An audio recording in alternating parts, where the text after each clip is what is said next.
can hear is my voice from the pre-recorded video. Testing, testing.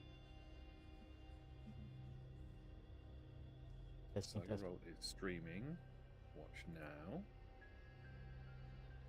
Testing, It's testing. me. I'm the problem. It's me. Negative. Just says most recent video. Go away, watch now. It says offline. Maybe I need to refresh. You might need to refresh, yeah. Refreshing. Refresh. Starting soon. Look at that. You show your... No, don't show your screen. 'cause Yeah, it's gonna don't. fuck- Yeah, No. No, we can hear. I can hear us. Yeah.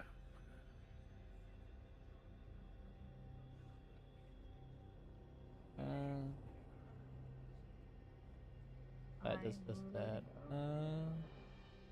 Why not share your screen? Because I think V would probably explode. I will. Well, we would, explode. yeah. Yeah. I will. Oh, it's me. Yeah, of course. Yes, that would be quite annoying. V is quite important. Please let's not explode her.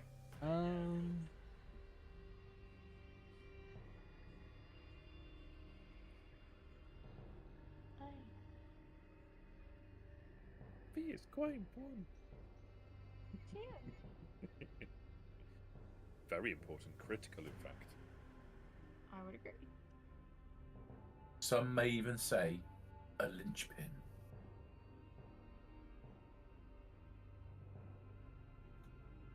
Ah. There You're muted. Who, me? No, V is muted on our video. Ah, yeah.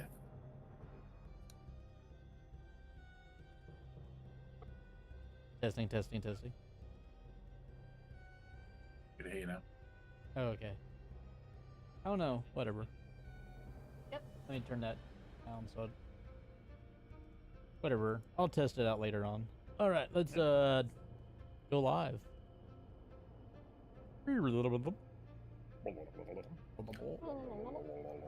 Hopefully that worked now. Maybe. Yeah. There we go. Yeah, okay. At least I got one thing working. Hello, and welcome to Saga Roll, where our doofasses play some tabletop games. Yo. This is the Sabbat Chronicle, so it may involve rather dark imagery and situations uncomfortable for many. So if you're not up for mature audience items, please leave now.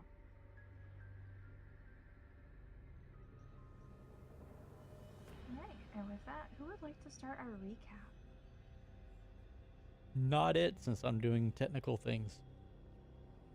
We'll get Phil to do it. wait a minute. What did we do? Oh, it's such a long time ago. Give us a hint, Toasty. Yeah. A hint? Yeah. How do we start? You started by everybody being in the garage with one another, and there was a particularly sledge-caked man showering in the corner. Yeah, I was having a shower. That's right. Right, that was so long ago. It was like a year ago. It was Like last year, yeah. Yeah, I was having a shower. La, la, la, la. And expelling much of the Mississippi from your innards. Yeah, I had to turn myself upside down to try and put let gravity do its work, getting rid of the fluids from inside me. That phrase comes so easily out of your mouth, Christopher. I mean, So sometimes I highly- have to turn myself upside down. What do you want to know?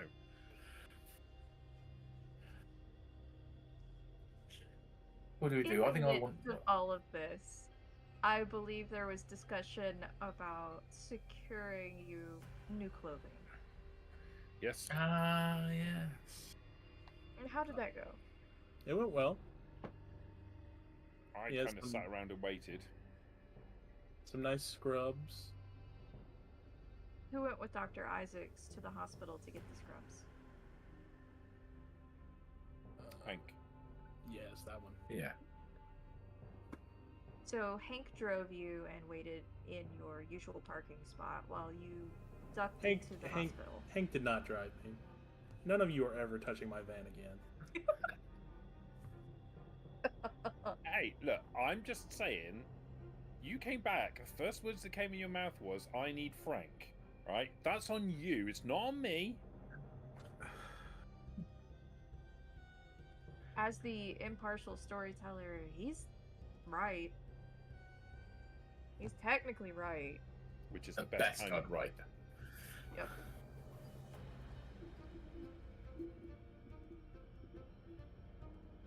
So, Well, do you remember the colors of scrubs that you grabbed him and the individual you bumped into? I got him a set of olive green, a set of pastel pink, a set of navy blue, and I think that was it. May have been Gray. one more. Gray. And you bumped into someone Hold that on. you usually... I got it somewhere, I think. Sabine Lee. Dr. Sabine Lee. Correct. Me? And what did you tell her? She inquired if you were there for shift. I told her no. But I could help out for a few minutes if needed, and she told me, she laughed at me. Yes, apparently it has been particularly difficult around the hospital as of late. And if you were unavailable for a full shift, it would be best if you did not linger. So I did not linger. Nope. In the meantime, we had a very interesting game of cards where the title of last session came from. Although I believe it devolved from cards and more into who wants to bite whom.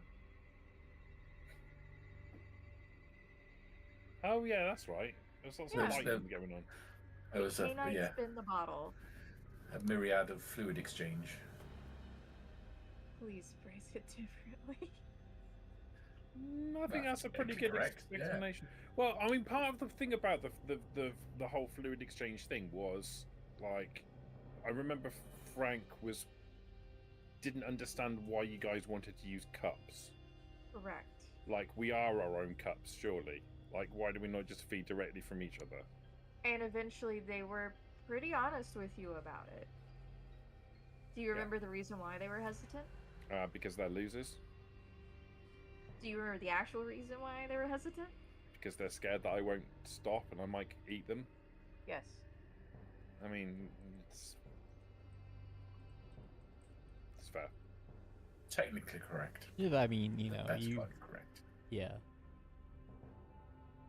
What did Frank learn through Do I the lose whole this? experience of transference here? He picked up a new ability through the transfer of vampire fluids, and has developed the ability to shield his mind from external influences, but not from internal ones.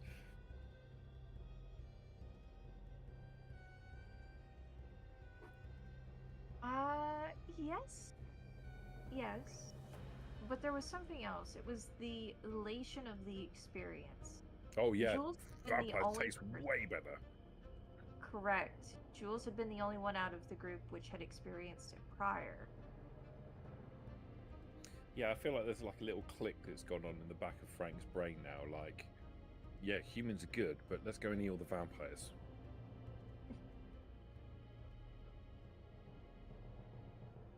It was fun. I mean, you know. It was also very much enjoyable for each of you because eventually you just forewent the cups that were found Especially Jules. and decided, I think it was mostly Jules that, like, forewent the cup, right? I believe so. Peter, I want to say that you were the individual who decided to maintain the use of drawing Vitae into the cups. Yeah, I think I did. No, I did bite. I did bite in the end. You weren't bitten, but you did bite. Yes. Okay.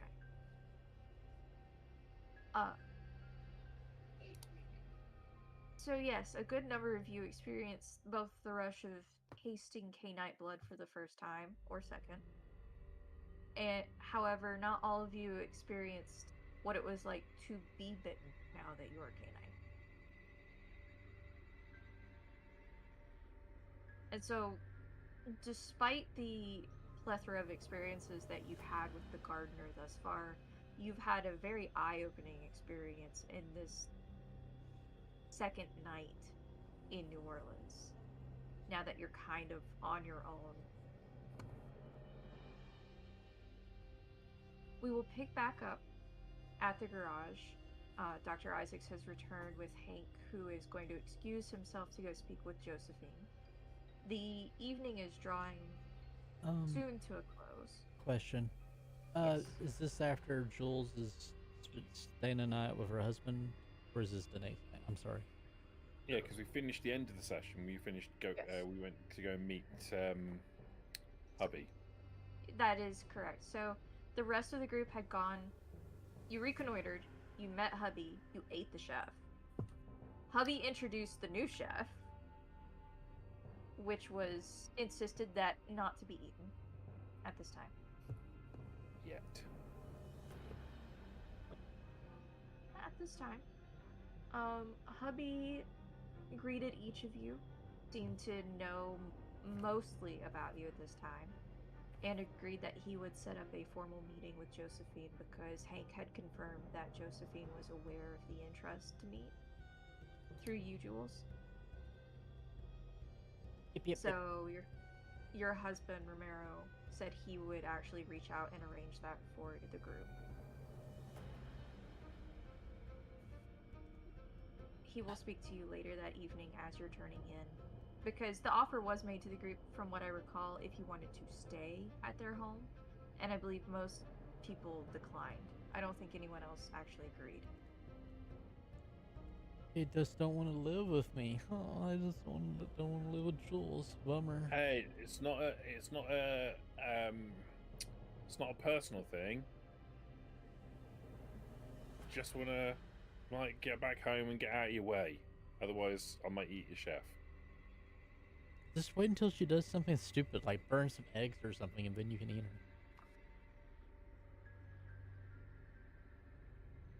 Cool. I don't even know if the Michelin star existed back then, so... I think that was the 80s. I think so. We'll go through a lot of French chefs and cuisines, so it'll be fine. It'll be fine. It's Jules' favorite. We gotta find the perfect one. Yep. And once we do, we know what's gonna happen to him, right? Gotta eat them all. No. All the ones that don't work out. Yeah, all the ones that don't work out, you eat them, but then when Jules finds one that works out, she embraces them. So. Bonus! They taste even better. Yeah. Oh my goodness. I took that lore sheet about the retinue. I just I don't know when I'm gonna get my retinue of vampires yet to boss around. I mean, you have a number of individuals at your fingertips. You could use it anytime. Just let me know. Okay. You just gotta make the first few steps towards it. I mean, you Okay. haven't tried to embrace anyone yet, so we'll have that experience when you're ready. It's fine. I don't think our baby girl is there yet, so it'll be fine.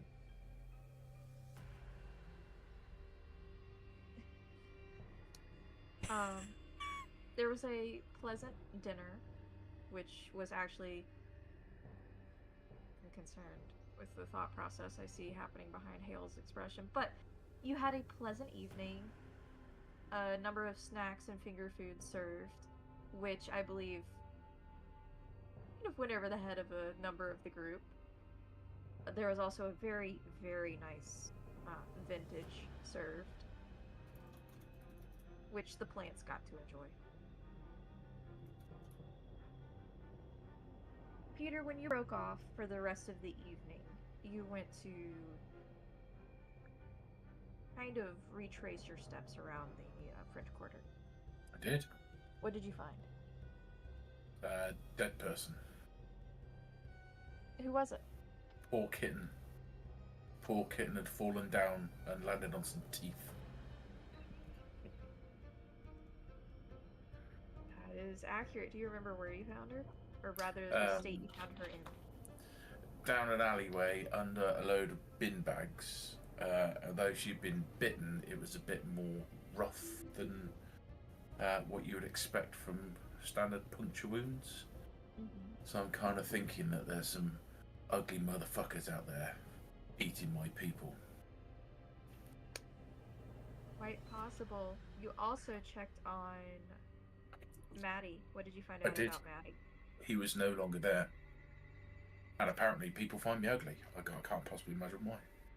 I don't know why. Why would they find you ugly? Because I might have a flaw that says ugly. And how does this flaw manifest for you? A huge fuck off great scar that runs all the way across my face.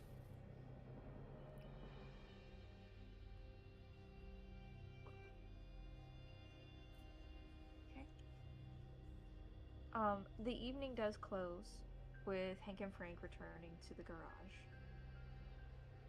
Frank, you've made your calls, you've reached out to the individuals, and Josephine has given you the list of items inside the club she would like for you to work on that night.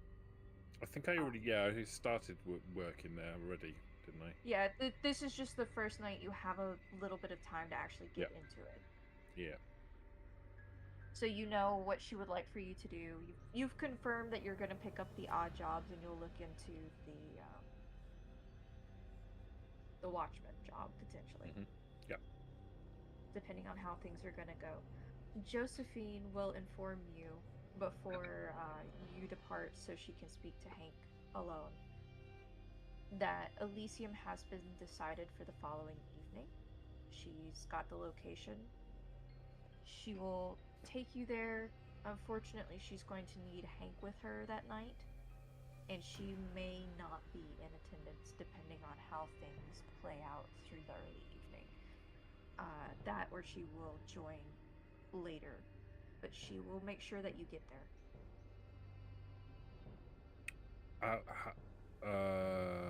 Okay. When we go to this place, how does it work? How do we present ourselves? Typically, your sire would present you. I am going to attempt to step into this ring with you and present you as kindred that we have found wandering the city, interested in joining Camarilla life, and introduce you simply as your name and the clan you know to be.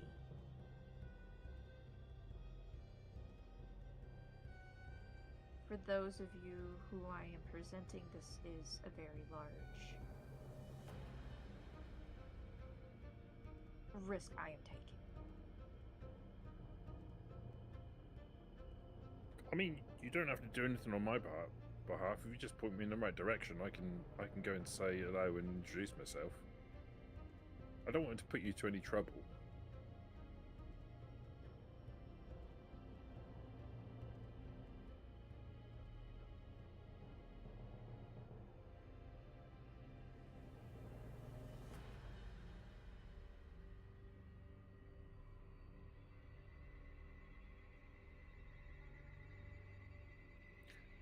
I think we've lost I'm Toasty. so sorry. Give me just a moment. That's right.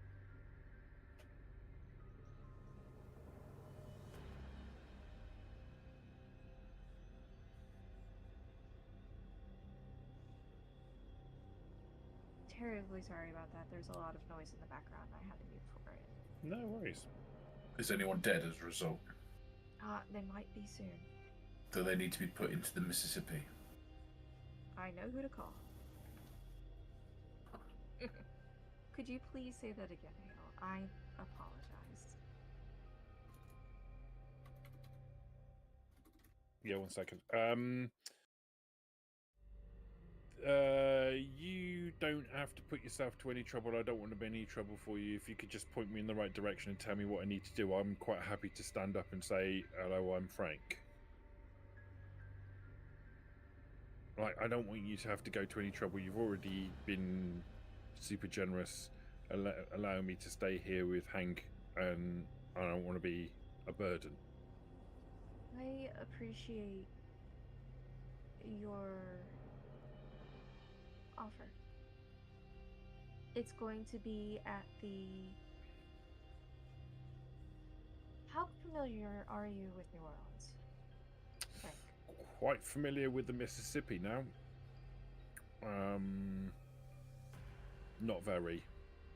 Oh, you can't really miss this spot. It's actually one of our historic favorites. It's the Hotel Monteleone. Let me write that down. Here. And she's gonna hand you a paper. It's like a small little pamphlet. You can tell it's probably based for, tourist purposes. And it has Hotel Monteleone on it. So it's Monteleone.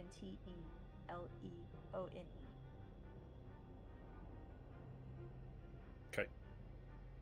And Elysium will be in session around 10:30. Okay. I mean, I can make my own way there and be there on time. Do you want me to maybe gather the others together and so you don't have to worry about it? I'm willing to take this step out on a limb with your group and introduce you, or if you introduce yourselves, you will be beheld to one another should one of you have a mishap in the city, according to the Camarilla. Okay. If I introduce you, I will be beheld to it. Oh, we don't want that.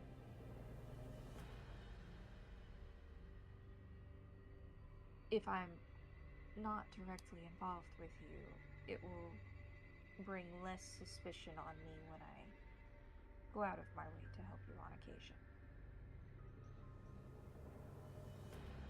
The Camarilla like to view connections as a scale, a balance, if you will.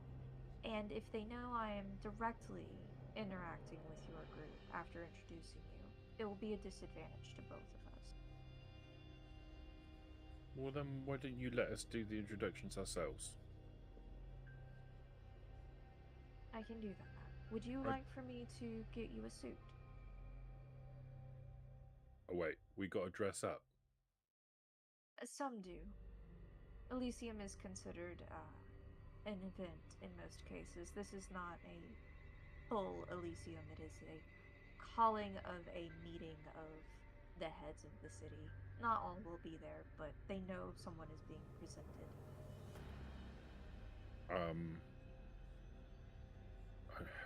I really don't want to be a burden, but I basically got these clothes. I should kind of pull up my pink coloured surgical Scrubs. I don't really have much stuff. Maybe you could point me in the direction of somewhere I could get a suit? Like, do you know someone? I can do you one better. Give me your sizing and give me your preference on colors, and I will get you one. I mean, okay, I can do that. I can do that. And she'll slide like, a pen and paper over to you, and she just requests if you have a specific patterning you prefer, the predominant color and the secondary color. Green and brown. I mean, probably black and red, I guess. And size really fucking big. She will have this ready within the hour. You have around 2.5 hours right now. Once the evening starts, you will have around 2.5 hours to get ready and get over to the hotel. Okay. Plus, I got to meet with them first. Yes. Okay. Right, So no pressure, and then give them the This news. is the end of the previous night. Yeah, gotcha. Awesome, yeah. All right, yeah, organizing things. I'm good at that. Yep. So you won't get it that evening, but first thing when you wake up, there is a box, plain, mundane, white packaged box with a gold ribbon wrapped around it and a bow on top. Okay. Are we And following day inside now? is your suit. We're following day now, are we? We will be in just a moment. Peter, how do you round out your evening? Not a huge amount, to be fair. Just make my way back. A general patrol along, see if there's anything more untoward. If I could notice any more missing people, or if you can notice anything missing, if that makes sense.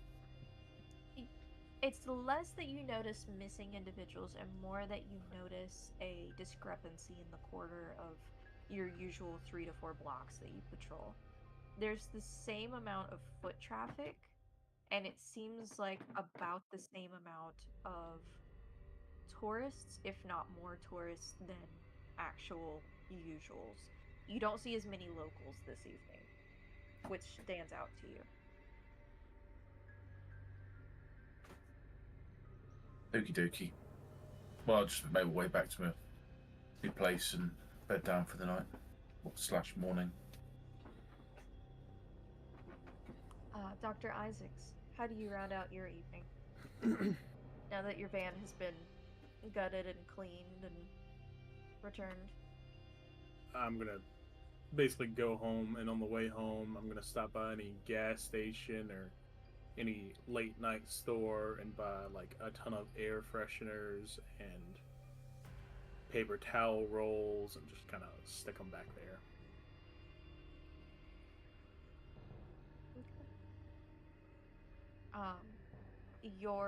The back of your van is a menagerie of hanging air fresheners just all along lining the interior of the ceiling. It's gonna smell like black pine in there. It's going to be a very strong scent once you open the door the next day.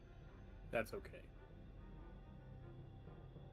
Jules, do you have any further items you would like to address before the evening closes?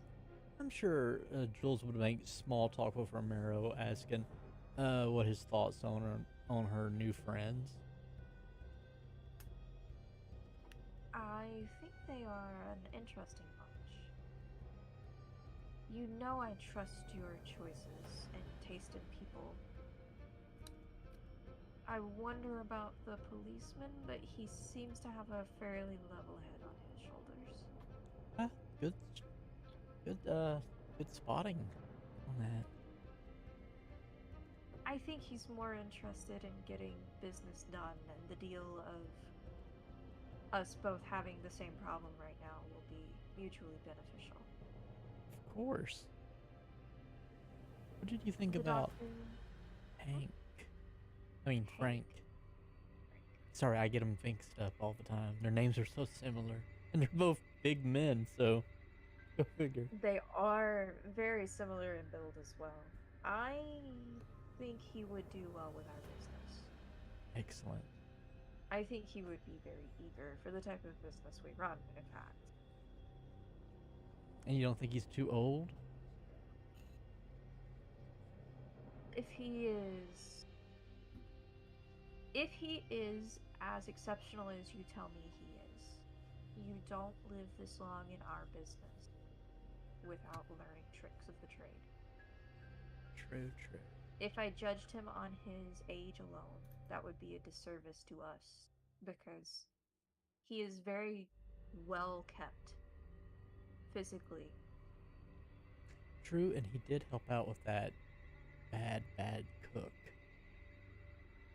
Whatever happened? Oh, They were wonderful at first. they were, but then I spotted them slipping notes or writing notes. So it might have been, slipping those notes elsewhere. I don't know. I see. That's truly unfortunate. I'll have one of our assistants keep an eye on the current one.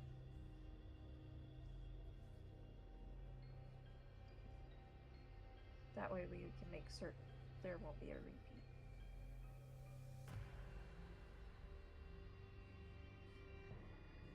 For the dinner plans with Josephine, do you want us to host? Hold on for just a second.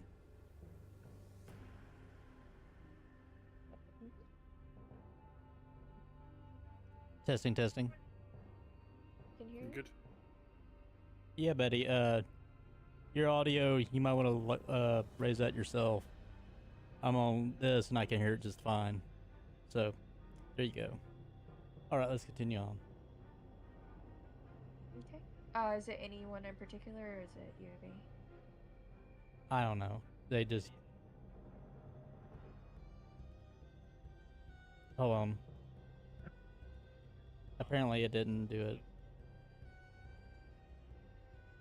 Hold on a second. I'll deal with this myself. Okay.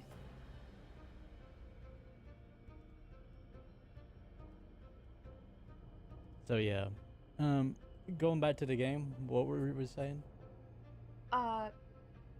Romero will inquire if Jules would like for them to host the meeting with Josephine, and if so, would Jules like for him to handle that? Sure, darling, sure. Very well. Do you have a particular evening or locale in mind? Not really, no. I'll buy out one of the local restaurants for the evening then, and we'll hold something private. Gotcha.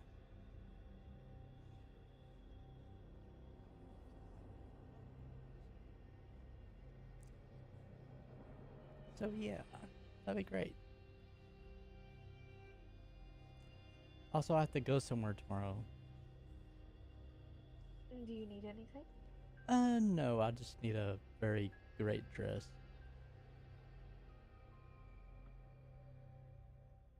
Would you... It's a little late, but we're evening people now. Do you have anything in mind that you would want? Oh, I'm just thinking about just putting myself looking in the closet for it. Okay. Well, how about you... You know what? How about we go upstairs? And I help you pick something out. Sure. And then that way, if you don't find something you like, I can get it handled tomorrow.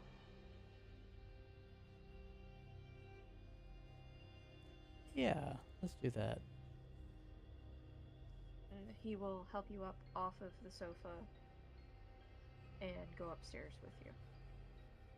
To your old bedroom, not the new one, because clothing is in the process of probably being swapped between the two. I imagine your guest bedroom that you have made your main bedroom now, the closet is not nearly as grand. Gotcha. That'll work. She'll go up there with him, and then pick out a dress. I'm thinking she probably has the policy about if going to Elysium because she knows Elysium's the next night, correct? Correct. She'll pick something like really nice, really formal, because I'm pretty sure she's of the mindset of like, even if you're overdressed, it's better to be overdressed and underdressed. Yes. So that she'll would be very accurate. yeah. So it's I don't know what color though. She'll ask Romero, "What color do you think?" And she'll like, I'm pretty sure she has quite a few ball gowns and such. Well, black is classic. If red is stunning. Green is subtle, but matches so well with your hair. It makes you just a vision. I wouldn't say blue. It's a little bit... maybe deep navy blue? Go with What black. type of... I think maybe black, darling. She's trying to change the subject because he's asking like too many questions. Like she's cutting him off before he starts asking questions Right. because she knows when he starts asking questions, he just can't really stop. He'll ask just one more. He takes the hint, but he'll ask just one more. What type of message do you want to send?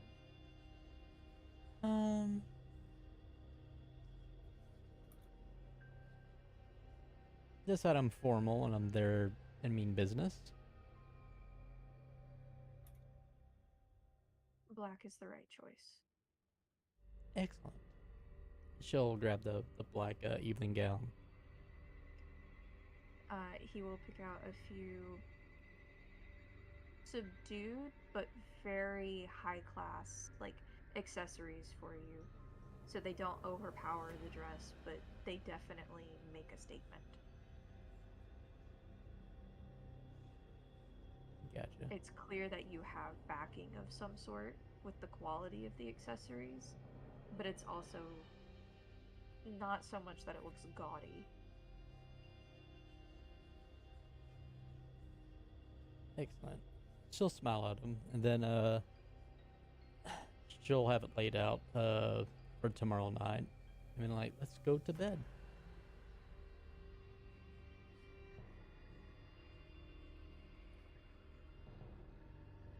He will guide you off to your new bedroom, and we will close that evening.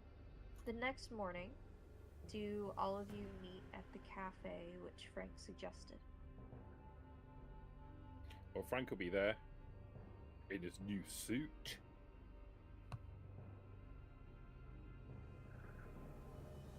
With an espresso that he's smelling and not drinking.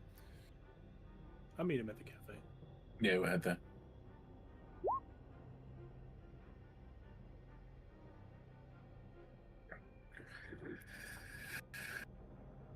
What was that?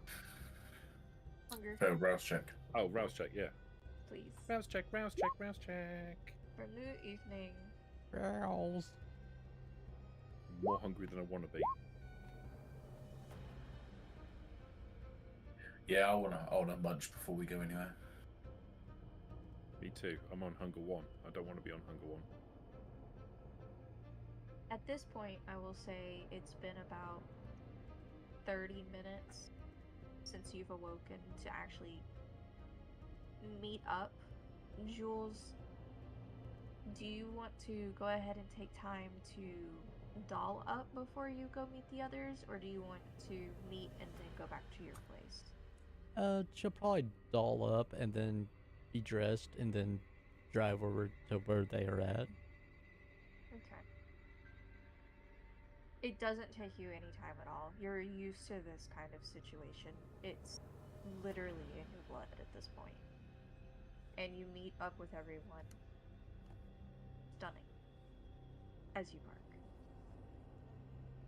There are quite a few heads at the cafe, which is predominantly empty outside of Frank at this point, that turn to look at you, and they kind of linger for a moment, and then you can see them cut their eyes towards Frank and how he's dressed, but they go back to their business quickly.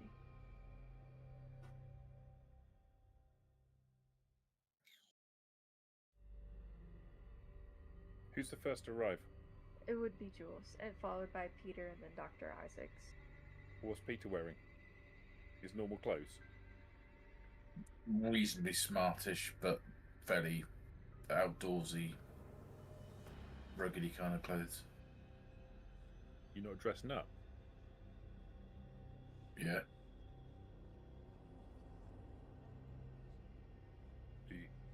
Is this dressed up, or are you going to go and dress up later? This is the nicest clothes I've got.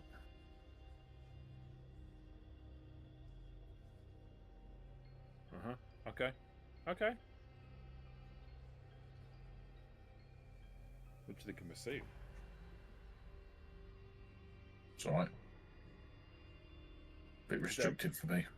Black suit with a red tie, is it? Yes. Whatever you requested, that is exactly what you received, Frank. I think the way I normally dress up is black suit, black shirt, red tie. That would be exactly it then. Peter, you're wearing the best clothes that you own. Did you take time to iron them? They're What would presentable. take ironing? But yeah. They're presentable. But I wouldn't say I was particularly smart. Very sort of almost like an army sort of shirt, like Korean style army shirt or Korean War style army shirt. That kind of thing, utilitarian type thing.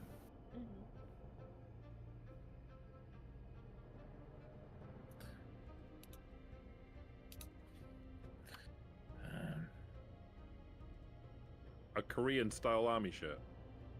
Not a Korean army shirt, no, as in like the Korean War. The Korean War. Yeah.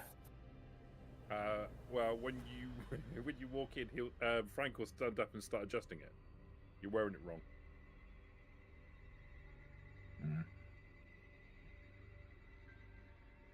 Frank, you're able to smooth out some of the creases he may have missed. Dr. Isaacs, you arrive to a scene of Frank adjusting Peter's shirt and kind of smoothing it down overall. Jules, I imagine you've taken a seat at the table at this point? Yeah, she will. Okay. And she'll be like, hey, guys. Oh, Lucy, you look Jules, you look lovely tonight. Ah, thanks. You do too. She'll kind of give him, like, you know, the look of, like, what the hell? And then just play along with it. I got some help. Does he? Where's the dog? He would be walking in at that time. What's the dog wearing? Just a brown plaid working man suit. Kind of like an everyday suit. Huh? Button down? Yeah. Apparently, colors of ties are important to Frank. What tie have you picked?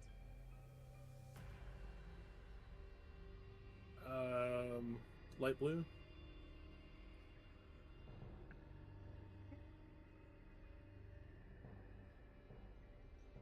You know, Waiter.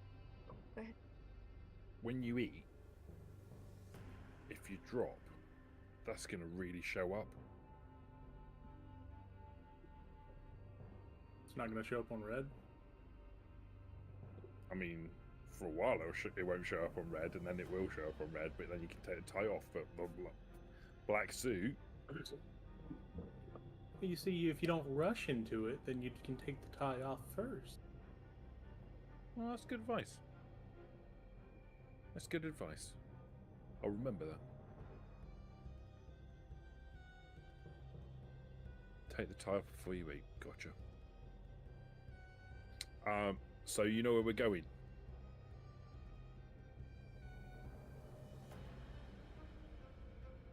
Which of you gave contact information to Hank? Like a phone number or anything, if you did. Yeah, I would have. I live with him, I did to the point. Would Jules share her contact information with Hank? In fact, what contact information? If you need to speak to me, just shout to the other side of the room, because it's not like I've got a mobile to give you. Yeah. She probably would have Josephine's number and probably, like, I guess the cafe's number. Other than that, yeah. No. I gave her my Snapchat. Okay. Josephine would call you Jules first thing that evening to make sure that you have everything you need. And she will let you know that Elysium has been decided to be held at the Hotel Monteleone. Stole my thunder. I was going to say that. If you don't require anything of her, she won't mince words or waste time. She'll wish you luck, see you there, hopefully on time, and hang up. And you feel like the hopefully on time was not directed at you per se, but that she might have a delay of some type happening.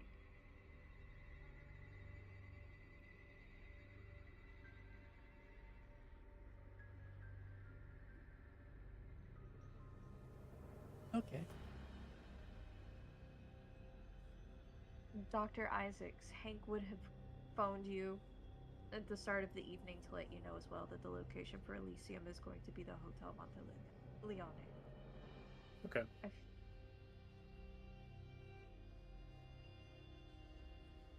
A very anxious waiter makes his way over to your table. Compared to the rest of the individuals who have had service so far this evening, your group vastly stands out against the sea of tourist-clad individuals that you can tell are not acclimated to the extremes of heat and humidity for New Orleans. Their clothing reflects such. However, you're a group of well-dressed, suited individuals seem perfectly at ease right now. And you can tell his anxiety is coming from potentially serving a very well-to-do table. Is he the way to, like, does he work here often? Like, when we've been in before, when I've been in before, has he been working? Yes, he's actually waited on you this evening. You've seen him around. Either he's the individual behind the counter taking like direct orders, and it's like a small coffee and bakery shop. It's not a huge to-do cafe, it's just the corner. He's either serving at the counter or he's actually out here taking orders and bringing out dishes. Okay. His name is Jackson, if you would have inquired. He would have also introduced himself. Yeah, if he's introduced, I wouldn't have asked his name, but if he's introduced himself, certainly. Well, he'll make his way over to your table. Good evening. You can tell he's probably late teens, early 20s. Relax, Jackson. It's all good. Have you ever introduced yourself to him? No, but I've been in here a few times before. He gives you a tentative smile and nods, and you can tell that his body posture, while still tense, relaxes considerably. How can I assist your friends this evening? Do you guys want coffee? Before we go? Yeah, I'll get a bite on the way out. Yeah, I could use with a cup of coffee. Do you have beignets? Yes, we do. Fresh made. 2 of those, please. They're very good here. Miss, would you like a beignet as well? But of course. Anything particular for your coffee? 2 sugars. He smiles. Military standard. He smiles at Jules and nods to the table before excusing himself, and he'll come back only a few minutes later, setting down the plates and the cups in front of each of you respectively, and then excuse himself. Jules, if you taste test, for both you and Dr. Isaacs, the beignets are piping hot. He does warn you that they are very freshly made. And you can see that the powdered sugar has actually begun to kind of become translucent on top. Your coffee is made to order. Dr. Isaacs, did you specify anything, or it's just straight? I didn't want coffee.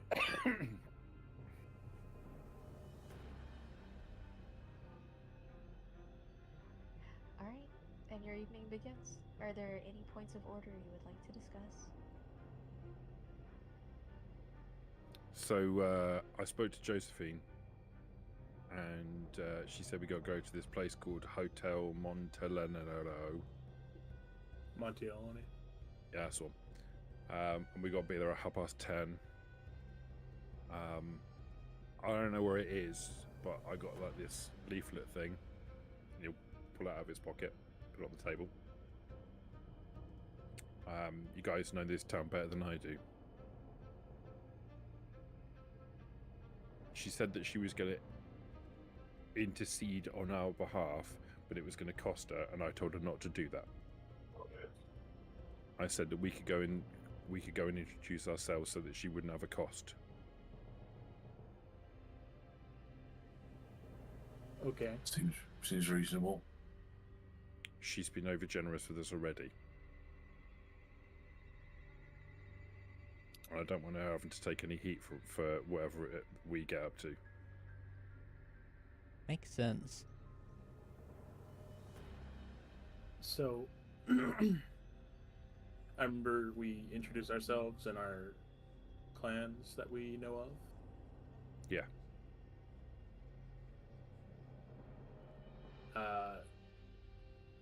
Due to the gardener being the only other one that I've met, do you think I should choose a different clan? What do you mean? Well, I haven't met a whole bunch of Samitsi. I haven't met any Malkavians. As far as I can tell, I'm the only one. We haven't heard about any Samitsi either. We've at least heard about the Malkavian Primogen. Okay, there's maybe 2 of us in the city. I mean, I've heard of, what was it, Ventru? Ventru? Is that a name? Ventru? Yes. This is the gardener said spoke about those. Yeah, and then also Josephine told us about the Ventru. Yeah. The Prince Yeah. Marcel is also a venture. Oh, I didn't write that down. Yeah. I'll write that in my little book. Be sure that you do, because you know. Did we decide how we met or whatever? Oh, yes, a good idea. Let's get our story straight. In a cover story? So I'm from out of town. You guys are all from in town. So, which one of you wants to have met me?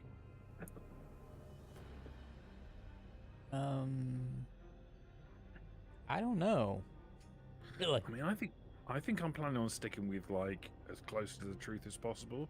Like I came here on a trip, and then something happened, and I woke up and I was different. Makes sense. Or there's the California line. It's still a trip. What's the California line? Oh, but we went to California and then we got, you know, and then came back home. That sounds like a lie, though. It's all a lie. Yeah. It's not a lie. I did come on a trip here, and then I did wake up one day, and I was different. I mean, you're not wrong. We all did wake up a little different. I mean, I think I'm going to go with that like line. I just need one of you to be the person who I met. You probably met me. Doc. I'm around. Okay. Bumped into the doc. How did the 2 of us get to know these 2? And Hank, obviously.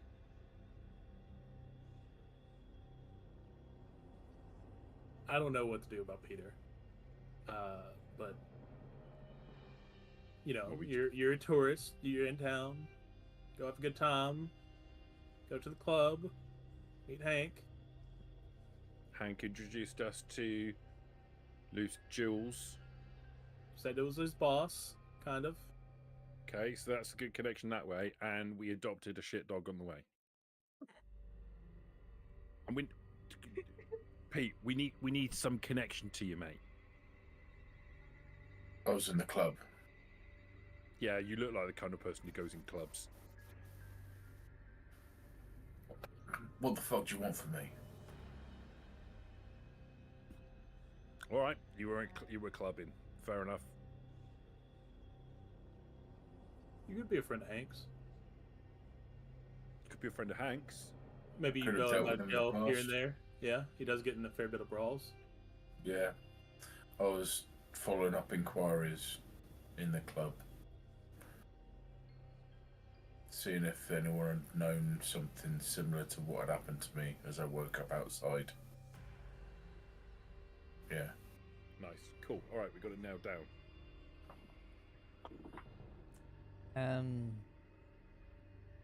Wait, what are we decide? What did we decide on? So I came to the city Okay.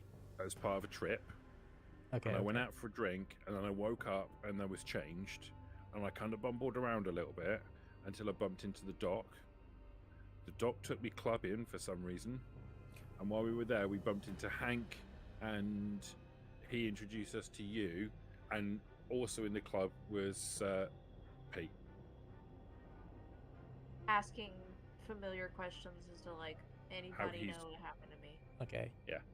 So basically, I got changed, and then I just was just going clubbing. Hank knows you, Okay. so we met Hank in the club, and you knew Hank. So Hank is the linchpin for us all to get to all to know each other. Okay. He's okay. the middle of the group. We all met through Hank, Okay. Okay. but I met the doc first, and then the two of us met the rest of everyone else. That makes sense. Okay. Also, out of curiosity, did we decide what if we knew our makers or whatever that's called? Sires? My daddy's. Yeah, our daddies. When we were talking to Josephine, she said that the sires usually present them Correct. She would have informed you that. the Typical first time protocol we got is there. sire would have introduced you if they created you here. And since if we just woke up here one day, we probably don't know our sires. I don't know. I Because don't if know who they're my daddy is. there, then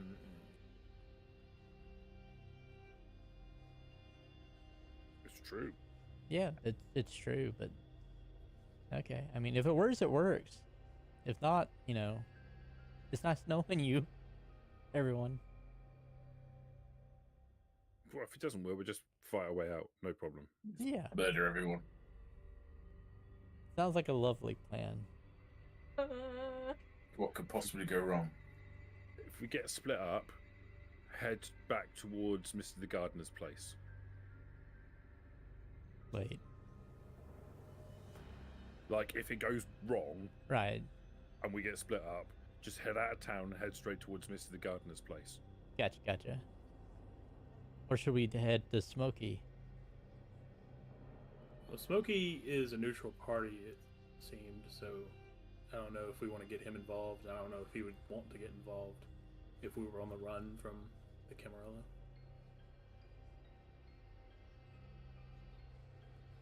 I say we just get out. Like, if it goes wrong, we want to get out of town real quick. True. Okay, I mean, sure, we can do that. But it ain't going to go wrong. I think it's gonna go perfect. This is one of my plans. Right. Yeah.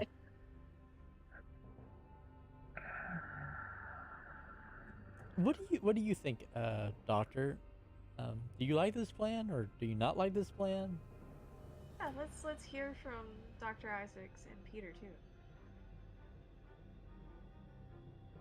Well, you see, when we were talking about this, I thought we were discussing how we met before we got turned. But if we got turned, then it doesn't make a whole lot of sense for me to bring you clubbing. Yeah, you're getting turned. I'm already turned at that point. Yeah. Look, I've got no good reason to be anybody while I'm on the tour, right? So I turn up. I was in New Orleans for one night, and I woke up the next day or the next evening, and I was different. Like, I haven't had a chance to meet anybody before I was turned. So it has to be after I've been turned already. How about, because you didn't know what was going on, you went to the hospital, which is where you bumped into Dr. Isaacs. Because I wasn't feeling right. Because you weren't feeling right. And because Dr. Isaacs has heard some rumblings that someone might know something about something strange going on down at the 500 Club, he then took you two down there to see if you could get some answers. At which point, you then met Hank. Hank then introduced you to Jules, and I was there being the most amazing dog ever. Come on, let's not push it. I How was does with you that- right up to that last sentence. Alright, I was being a mediocre dog then. All right, well, I'll meet you Pretty on good dog. mediocre. Yeah, I wasn't sat on the sofa or anything.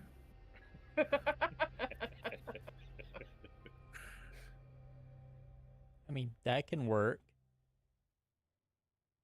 Yeah, that's good. That's a better story. Like it. Because that gives plausible deniability to everything. So you feeling shit, you meet a doctor at hospital, that's pretty believable. Who also turns out to be a vampire. Well, yeah, just coincidental. And then the doc's obviously heard rumblings of strange happenings going on in and around the 500 Club, which then gives us a link to everybody else. Nice. Like it. Let's do it. I'm with that. Good plan, PD.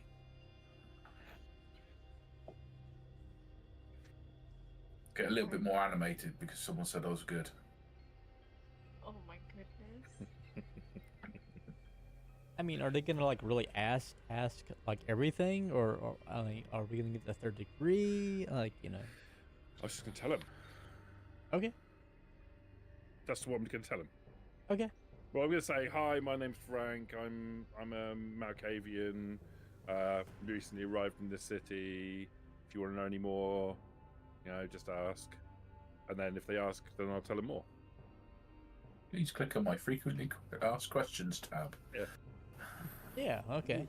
Really don't know. Yeah, it could be just like Alcoholics Anonymous, hi Frank, or it could be like, like an actual interview. Hopefully We not. don't know. Well, it'll either go well or we'll have to kill everyone. Either way, I'm down. Well, it'd be fun either way, I guess.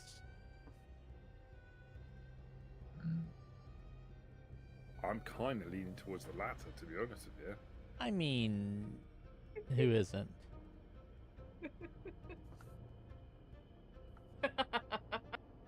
We have a job. Don't forget. All right, Dr. Killjoy. I could do with a bit of a bite to eat before we go. Well, we haven't got a lot of time.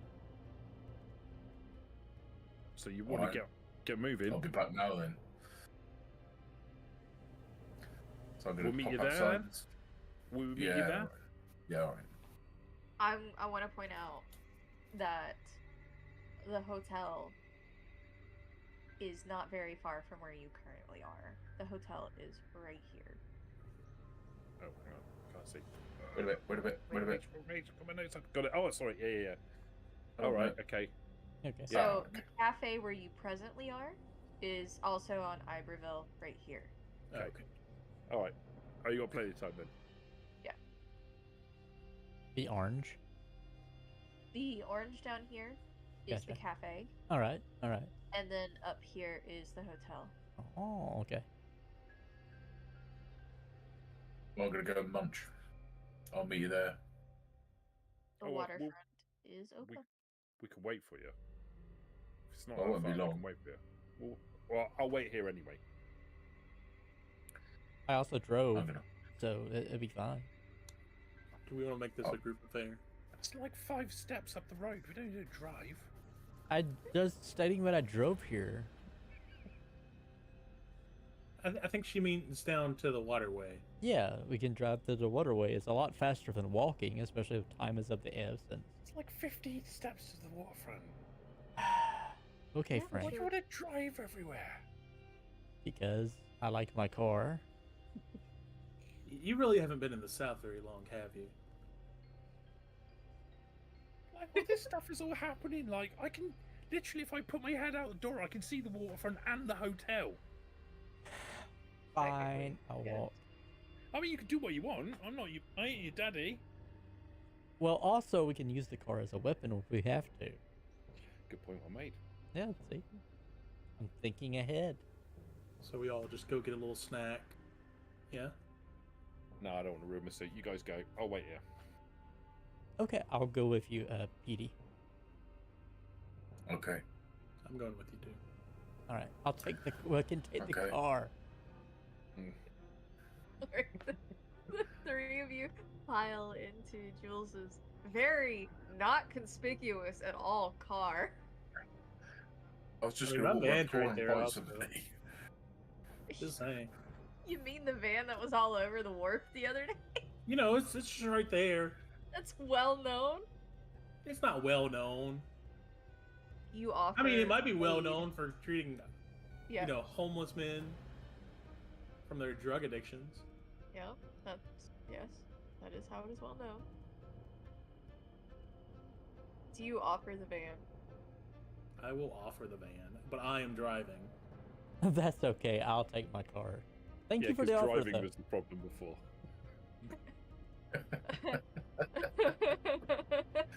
Okay, we'll take the car.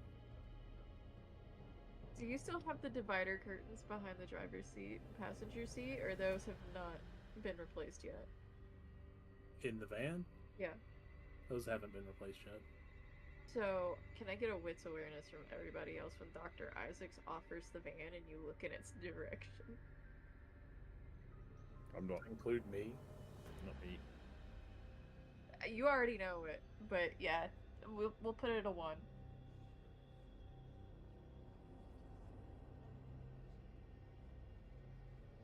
Peter, you notice immediately. Jules, you also notice. Dr. Isaacs, you are already very much aware, but you too notice that as you point towards your van and the direction it is parked, there is a menagerie of colors hanging from the ceiling behind the driver's seat and passenger seat. And it just looks like somebody created a garland of air fresheners and has strung it like a zigzag pattern across the top of the back of the van on the interior.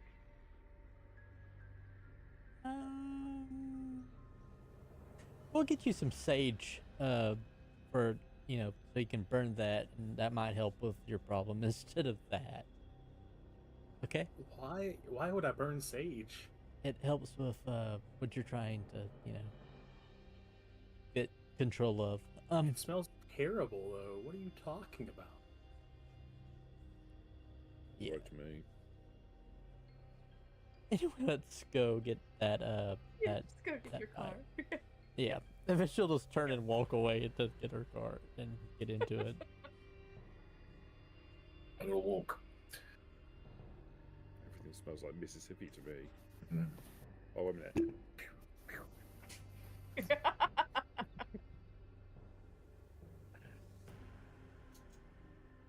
Peter, are you getting in Jules' vehicle so she could just drop you off, or are you walking? I'm gonna walk. I'm gonna find a random lone tourist walking nearby a darkish, secluded alleyway, Make sure he's not wearing a hat. making sure he's not wearing a hat.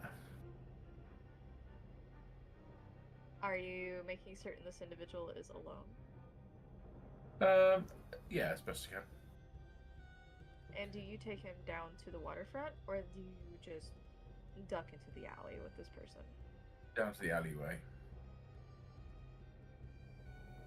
Using a certain new power that I've acquired of Oh. mesmerize. Look into the eyes, look into the eyes, look around the eyes, into the eyes.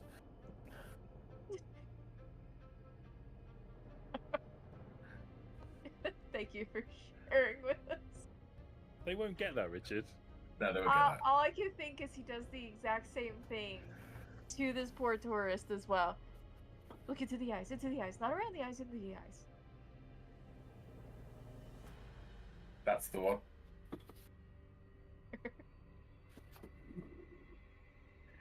Yeah, so follow me.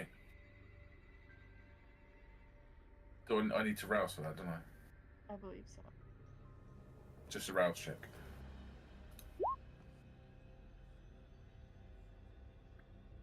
Hey, happy days. This bloke's gonna get drunk. Oh, this may end very poorly for this individual. Oh well, never mind.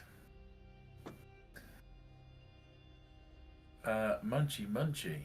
What was your original intention behind feeding? Well, I was only going to take a couple, but 3 now is where I was planning on going. Depends how much a person can Wait, hold. are you on hunger 4? He is. But maybe. Oh my god! This is what I wanted to eat before. And then he used mesmerize, and he had to roll another hunger check. For Rouse.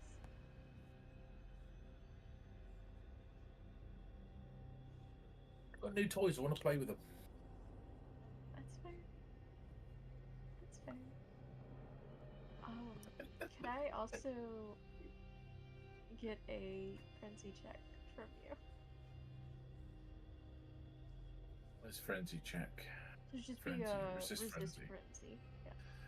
Yeah. Everybody get back 1 willpower point. Difficulty This is of? New evening. We're gonna put difficulty at 2. Slowly getting my willpower points back. Okay. That was fortunate. You just managed to resist.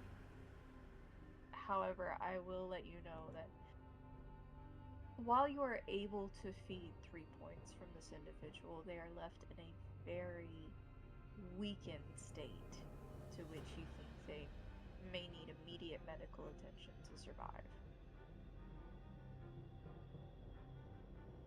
There is severe anemia at this point, and you aren't certain that if you leave them here unattended, that they will actually be able to recover.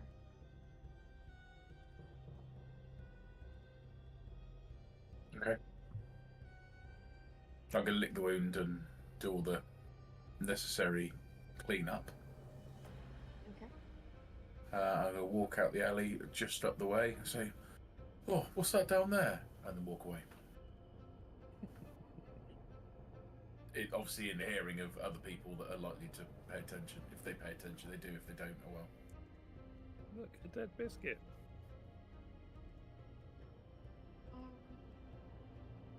Are you saying this particularly loud at all, or? Loud enough for some passerby to hear what's going on. Oh, what's that down there?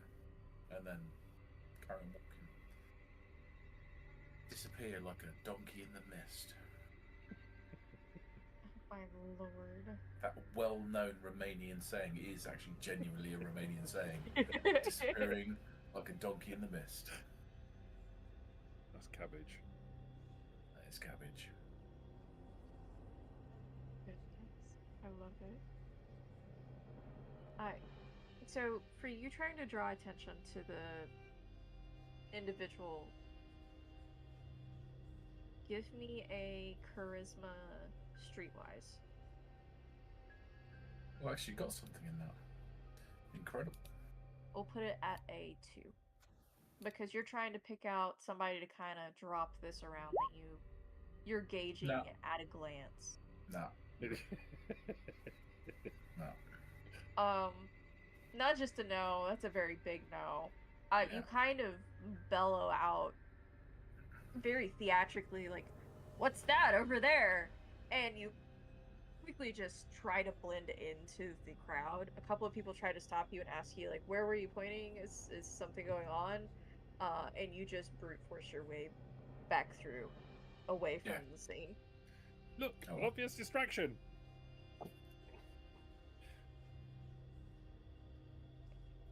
Yeah. Do you head back to the cafe to meet back up with the others? Or are you going to meet them at the hotel? I'll just meet them at the hotel. Alright, in that case, we will join Jules and Dr. Isaacs on their escapade. So, Dr. Isaacs is in the car with Jules? Yeah. Okay. I'm guessing Jules is just driving around until she sees someone out and about. There are a number of people out and about currently. It's earlier in the evening for the French Quarter. What day is it? Ah, storyteller on the spot. 7. It's a day that ends in a Y. Give me just a moment. I'm doing the math. Okay. I want to say you're on Thursday now. Thursday. Okay. You're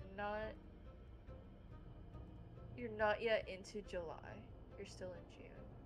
I think you're on the last Thursday in June.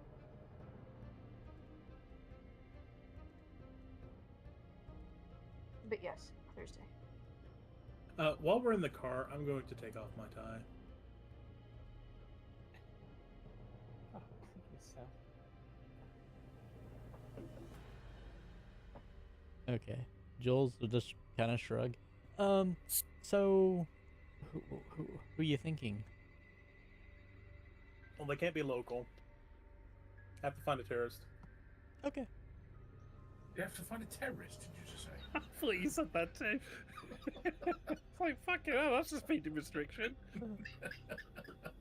Sorry, your second to last Thursday. Wait.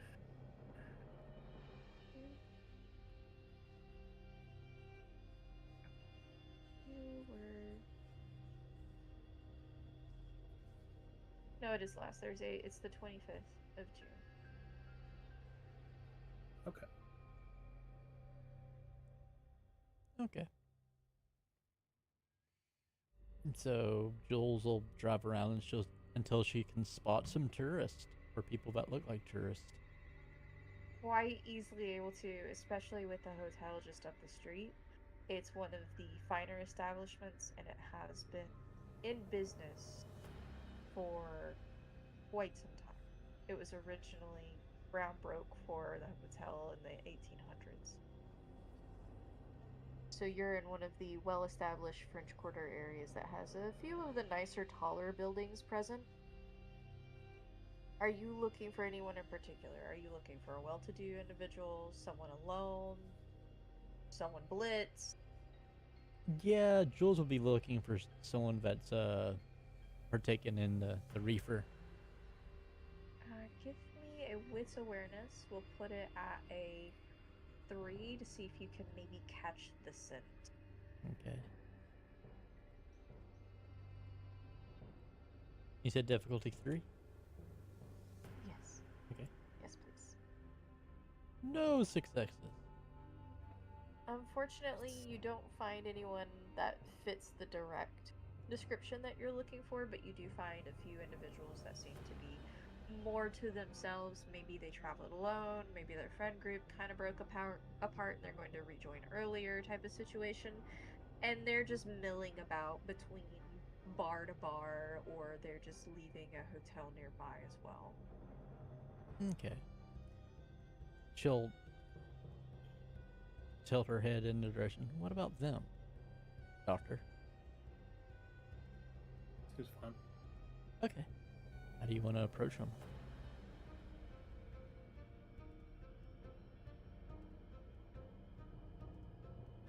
I'll do it. Okay.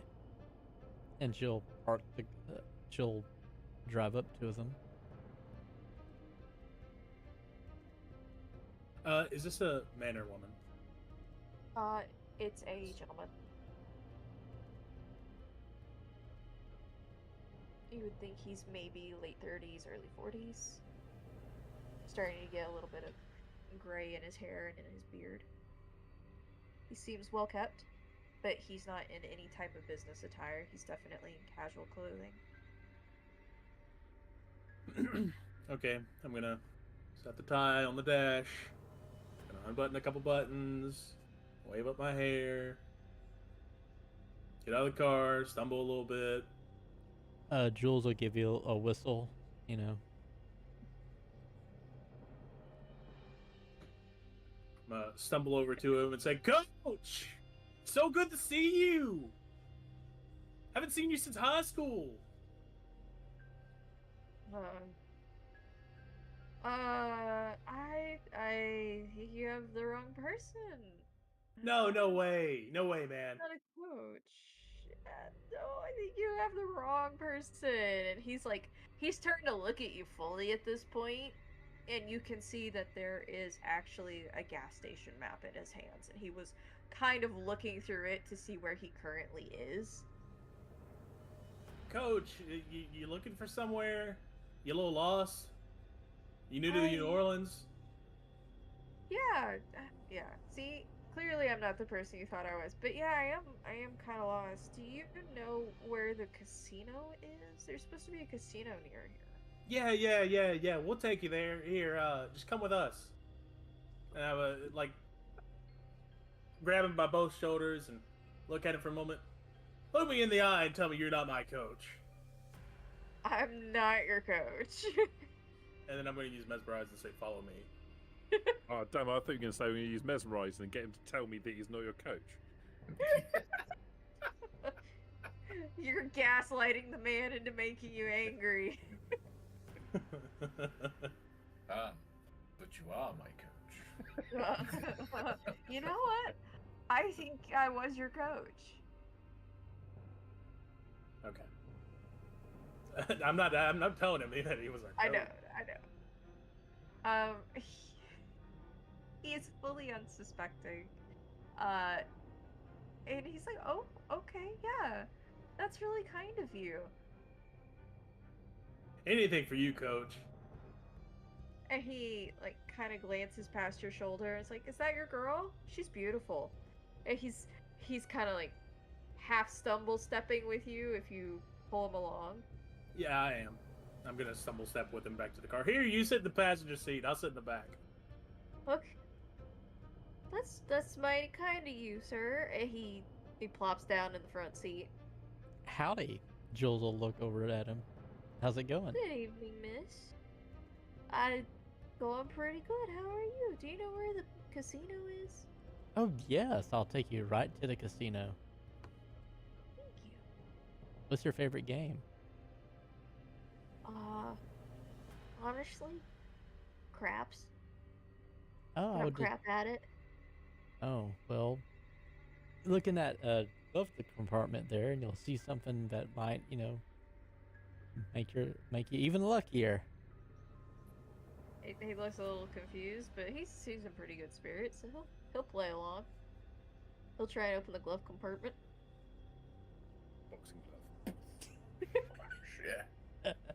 No, if he opens it up, he'll see some joints in the glove compartment. Oh, I love it. You're starting your farm. Yeah, she's just like, yeah. You might not be. I shouldn't do that. Oh, I should do that. As he's taking one out. okay. Because I really should. and Jules will drive around to like she's going towards the casino. Yeah. But she's going really slow that way. I mean, she'll pull into an alley. Okay.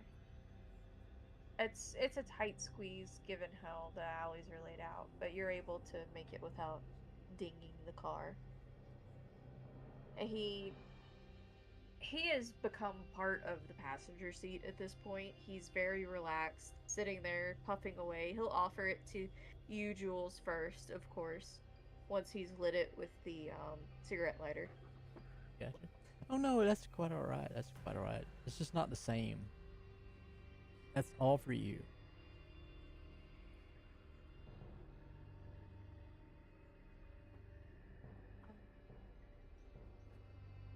sorry, miss, what was that?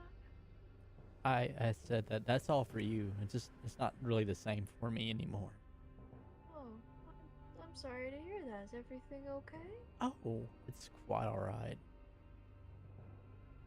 So where you from? Arkansas. Oh, I was taking a little bit of a break, you know, and I thought I'd come down and see what all of the craziness was about with New Orleans, and we don't mind gambling spots up there. It's probably good for my bank account. I see. Oh, How about you, sir? And he like leans over the seat to try and hand you the joint, Dr. Isaacs. Oh, what do you mean, Coach? You know I went in the business with my papa after this, and then we moved down after we sold the business, New Orleans. But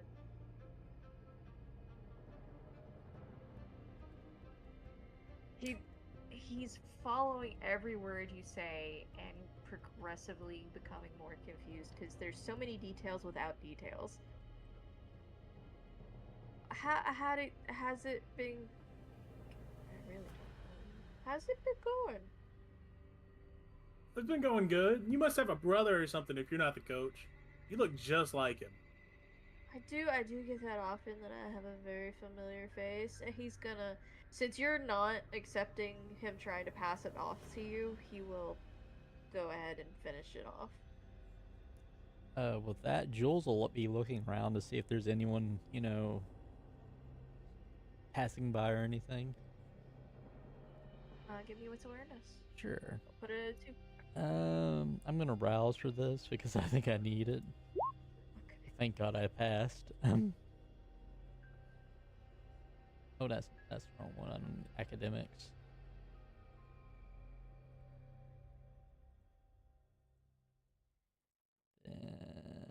One.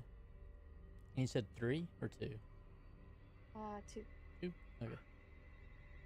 Oh. Ooh, you are fairly certain that there is somebody watching you, but it's not a tourist.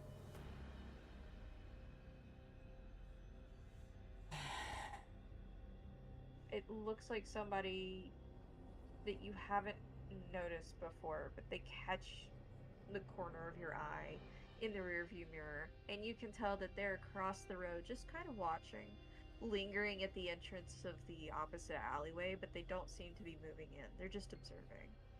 It's a darker skinned gentleman in a nice suit with a button down shirt, and his hands are tucked into his pockets as he leans against one of the brick buildings. Hey.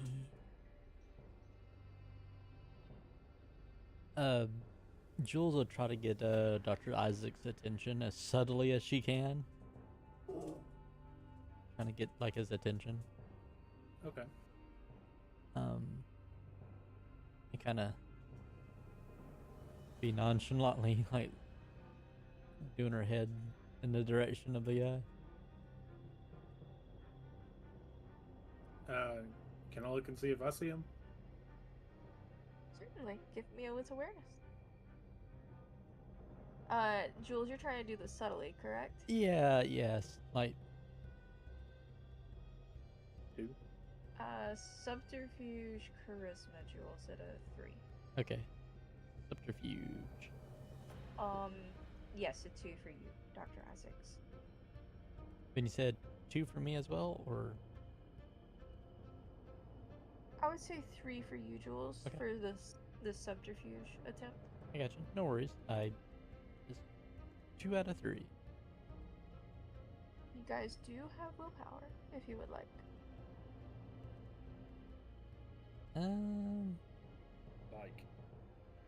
Like. Sure. That's all. I'll do That's the all I'm willpower. saying. You don't have to. Enough. So I just click willpower reroll and then Yes. difficulty 2 still. You don't have to worry about the difficulty on the willpower because you're just re-rolling the ones you do have already. Okay. So I have 2 or 2 then. So dice to reroll, I can do up to 3, or You can do up to 3. Okay, I'll just do that. Maybe. Difficulty 3. So you Oh, okay? well, You yeah. would find the one you need. Yeah. Jules, you feel confident that you're actually very subtle in trying to get Dr. Isaacs to look. You don't think anybody would. All of a sudden, yes, thank you, Richie. You don't think anybody from the outside is just like, yes, it's just over there pointing. No, you're subtle. It's just a very gentle like nod of the head to get Dr. Isaac's attention, and kind of like a flick of your eyes in the direction.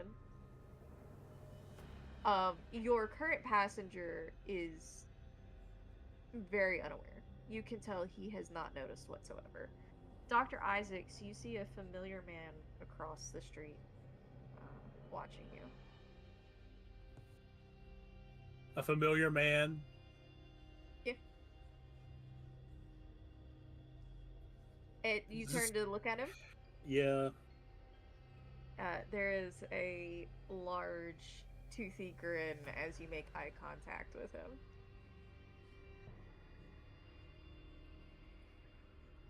And Jules is able to see him smiling as well, right? Oh yeah, like Jules. Even though you noticed him, and he probably noticed you noticing him.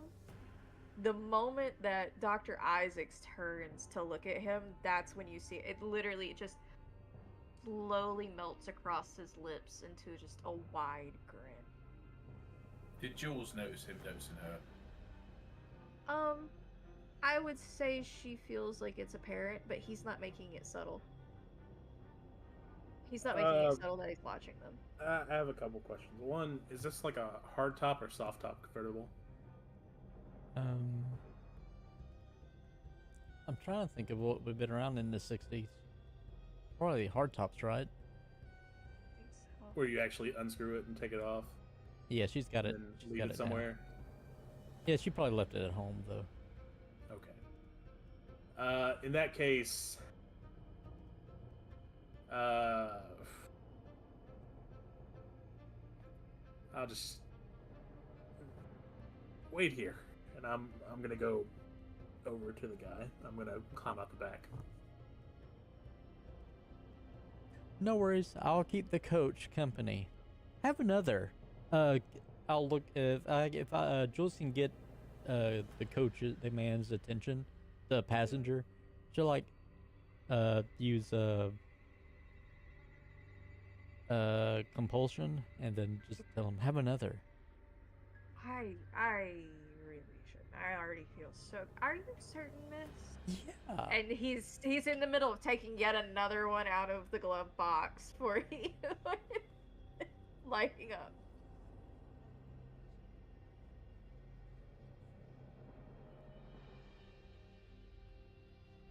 Meanwhile, while he's doing that, she's watching Dr. Isaacs walk over to the man. Dr. Isaacs, the man stays exactly where he is as you leave the alleyway, cross the street, wind your way through the pedestrians. He looks very nonchalant. He's at ease, just leaning against the building watching you. Mr. Lejean, Yes. is there something I can help you with? No, I'm just enjoying the evening. I hear there's a party tonight. Happen to be in the area. Yeah. Are you going to be there? Oh yes. I wouldn't be missing it.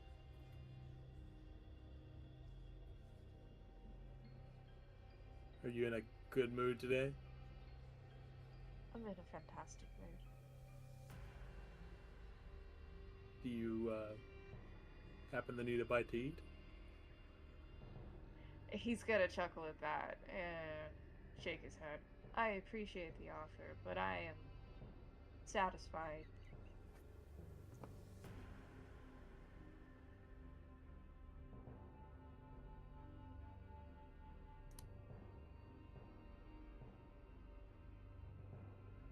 Maybe I'll have a taste some other time.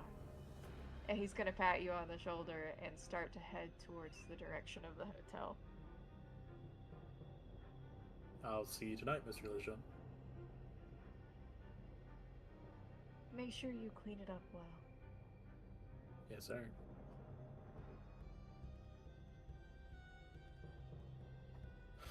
And he's gonna leave.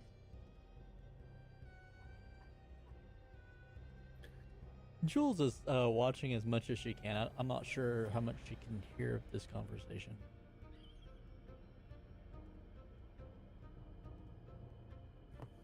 I'll make my way back and get back in the car. So, we good? Yeah. Don't worry about it. Oh no, we're really good. Yeah, we're great. Yeah. How lucky are you feeling there, Coach? I'll put it on Red 13. Red 13, okay. Hey, Doctor, are you ready to, have Yeah. a drink yourself? Yeah. I'll partake. Okay. Do you want to go first? One moment.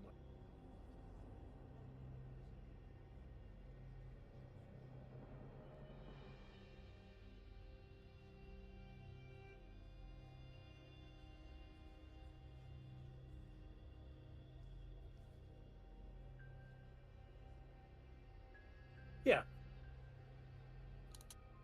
Hey, Coach. You're gonna feel a little bit of pain. Don't worry about it. I'll grab it from the right side. What? And like the confused just drowns out underneath the sound of the city around you. And I imagine, Jules, you have music going as well. Yeah, she'll turn up the music. Mm-hmm. Also, she'll grab his wrist as well. So. Okay. Dr. Isaacs, Jules, between the two of you, how many dots are you taking? One. Same with Jules. Alright. He is woozy but stable and could easily be just dropped off anywhere at this point, you think. He's probably pretty wobbly, but he's also very well baked. And we'll clean him up, all Yeah. that good stuff. Jules will lick the wound. Mm-hmm. And then, I don't know, drive him to, like, the nearest, like, business or whatever. And Just let him out in front of the casino. yeah, let him out in Right, front of the right. casino. Where is the casino at on the map? The casino is actually right here. Oh, okay. In that case, Here's that- in Fulton. yeah, in that case, Jules will drive him to the casino. Open the door, get out, open the door for him. Here you go, Coach. You were probably only a block or two away from it, honestly. It just Okay. happened to be this man's inopportunity of being lost. Safe and sound. Bet it. I mean, he got 2 free blunts out of it. Yeah, I mean, he's got a hell of a deal. And a ride. He didn't have to And a walk. rush. Yeah. Yeah. Yeah, And better a than very confusing evening, which may or may not end up as a great story later if he lives. no. And then she'll, hey, Coach. And then, what's the name of that first power of dominate? I always remember.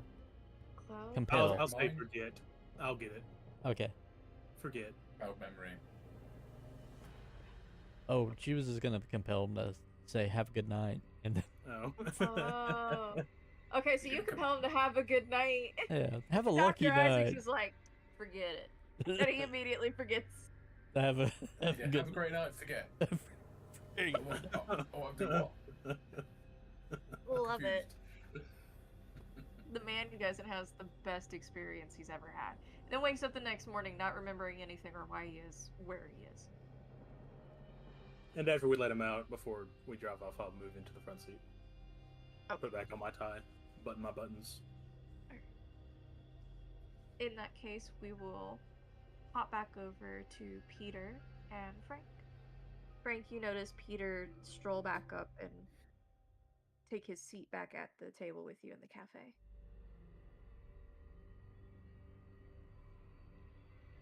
You want coffee? No. It's good. Grounds you. Not enough body in it for my liking. No. It's good to start off the evening like it grounds you, makes you remember.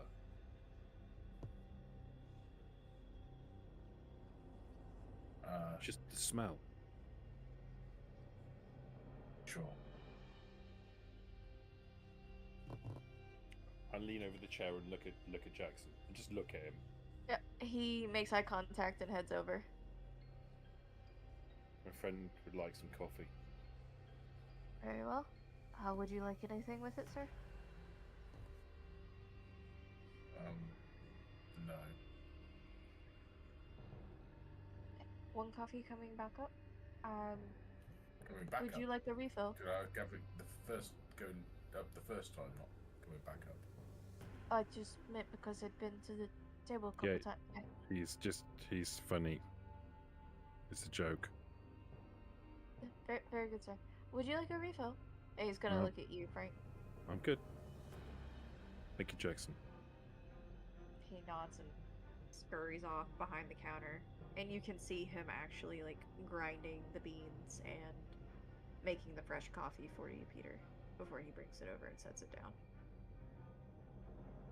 Thanks. Two grumpiest motherfuckers sitting in the cafe together. Yeah. How's your day? It's going alright. Did you get something to eat? Yeah. Don't look very messy. No, because I'm good with it. Don't do it right.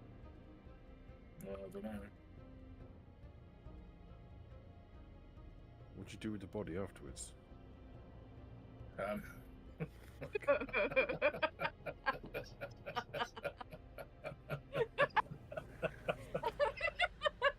love how everybody started to laugh at that, too. That's what I was laughing at before. Yeah. I don't know. It's in an alley, I think. Probably when I like do something like get rid of find it. it. It's not the wood dead. Oh. Well, what? Wood dead. Why? Didn't need to be. What do you mean need to be? Didn't need to be.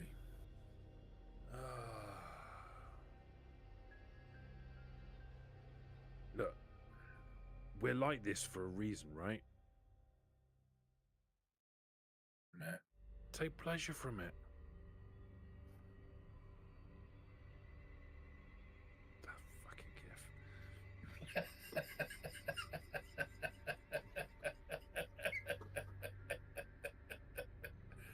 Yeah. You're welcome.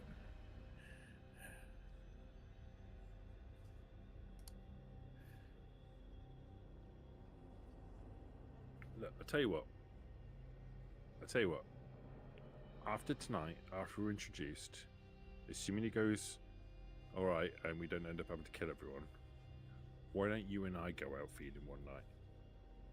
Yeah, I won't. Be nice. We haven't spent a lot of time together, yeah? Yeah, I won't.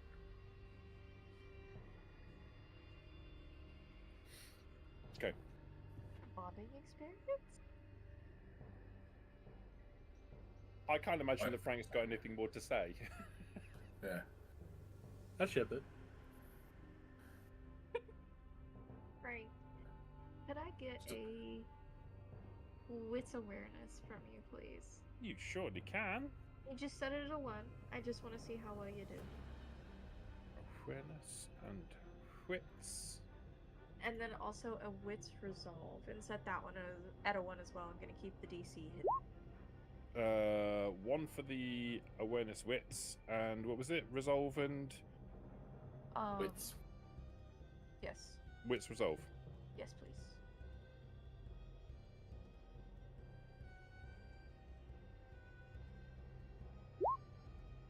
And one for one for both. A success on both of them. Okay.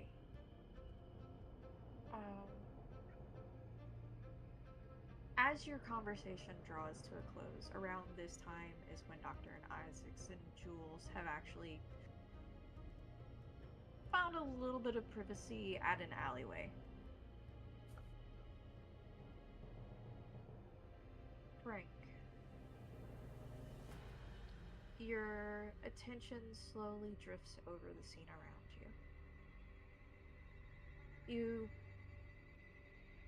internally judge Peter's attire again, ranking how well he's managed to adjust it according to what you showed him earlier, and he's done a fair job. Yes. But you know there could be. He's wearing it wrong though, because he's not a proper military man. Like, he shouldn't really be wearing that shirt. He is. Is he? Yeah. Do you serve in Korea? Yeah. Oh, all right, fair play then. The Except two the of you- insignia isn't that removed. The sergeant stripes and stuff. Okay. Oh, in that case, he's probably animatedly talking to you about the Korean War then. Yeah, I was gonna say as you're taking in his attire more, it clicks with you that you have a shared history, potentially. And that shared history, as you go to begin an animated conversation, a surprising amount of energy on your face for your usual expression, Frank, it stops. You're just caught in a pause, and you don't even recognize it. Your mind goes back to the war itself, your experiences, and you kind of just glaze over. And as you do so, your eyes fall on the side of Dr. Isaac's van. And with the solid white surface of the side facing you, it begins to almost play like a odd, grotesque movie before you. But it's different. It's the city of New Orleans. It's architecture that you're slowly becoming intimately familiar with around you. And it's as though you're running through the streets under some kind of duress. You can feel it. It's first and third person, swapping back and forth. So it's like a personal experience, but it's simultaneous, almost like a vivid daydream going on around you. And there's the sound of what could be large explosions or extremely loud thunder, you're not certain, and flashes of light, some of which you know are lightning overhead, very nearby, and simultaneously ones you aren't certain but you're not looking behind you to verify. As you're running away from the scene and you're headed towards the wharf and the pier and the water, you at least recognize that you're headed towards the water. You recognize that. There's something internal that you want to get there. You have to get to the water. You need to get to the port.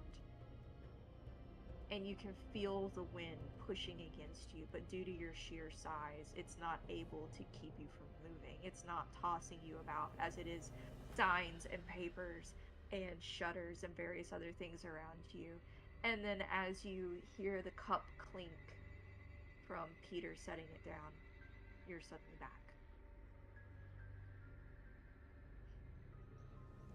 Did I get the sense that it was me running through the streets, or that I was somebody else? Both.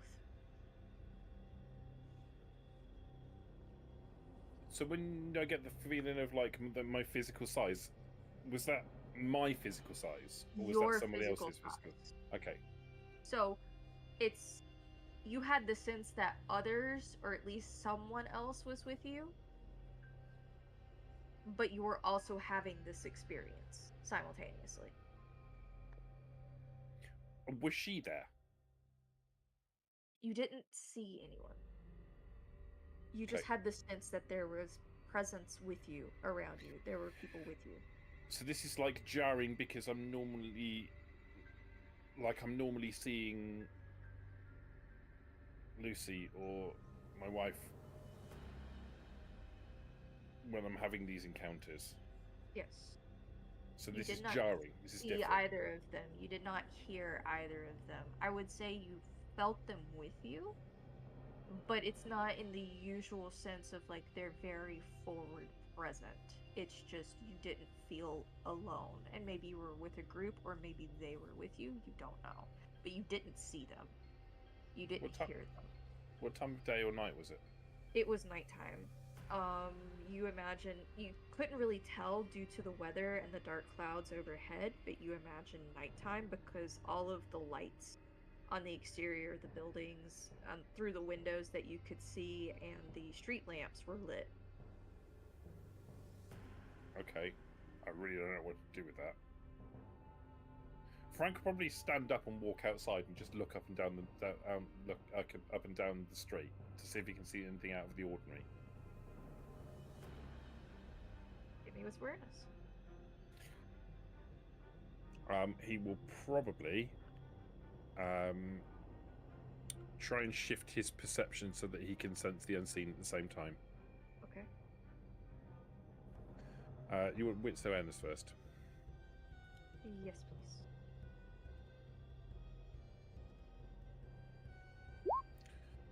One no.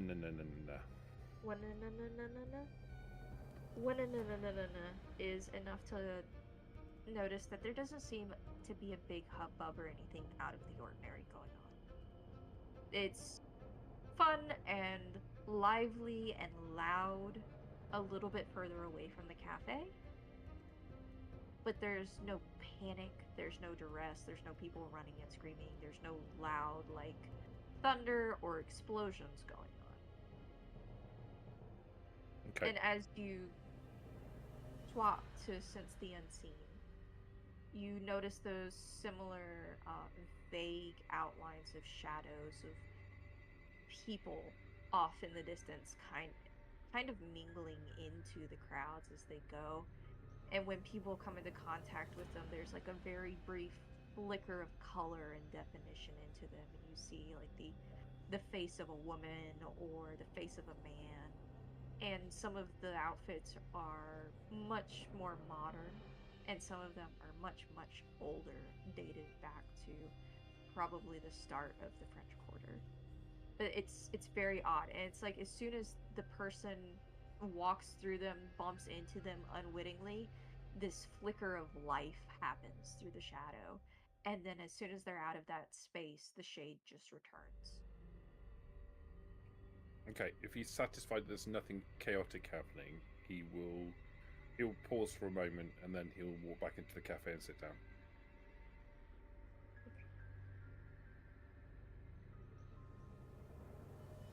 Richie, you would have seen Frank glaze over for a second and then get up and walk outside, stand outside the place looking up and down the street, and then coming back in and sit back down again. Right. Don't know. Something's up. What'd you see? Do you want to know? Well, yeah.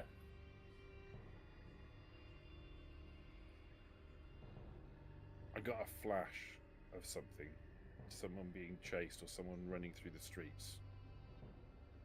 Down to the waterfront, to the docks.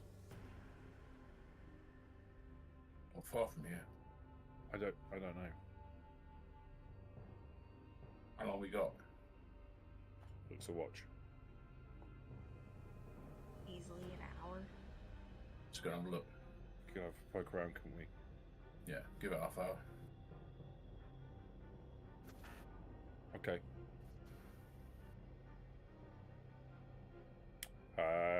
Get out from the chair, throw the last of my coins on the table. Thanks, Jackson.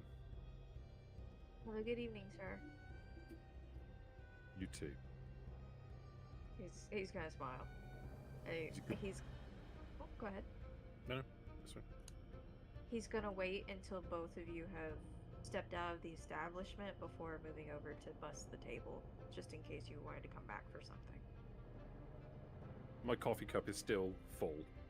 It's cold now. Yeah. doesn't ask anything. He just does as he's intended to do. He's a good boy. Hmm? He's a good boy. Jackson. Oh, him. Oh, right, okay. Yeah. Do you think he would say you were a good boy? That's what I thought you had, but obviously not. You gotta work for the upgraded dog title. God. Jumping back over to Jules and Dr. Isaacs.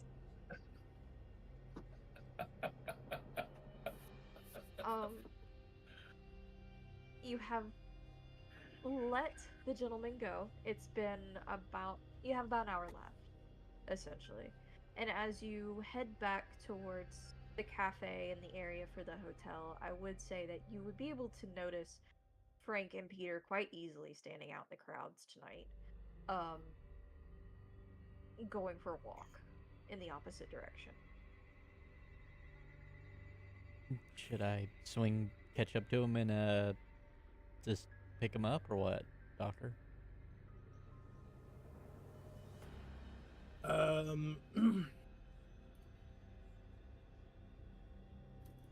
How far are they from the cafe? Maybe just a street over at this point. I should take a helicopter. It's not that far away.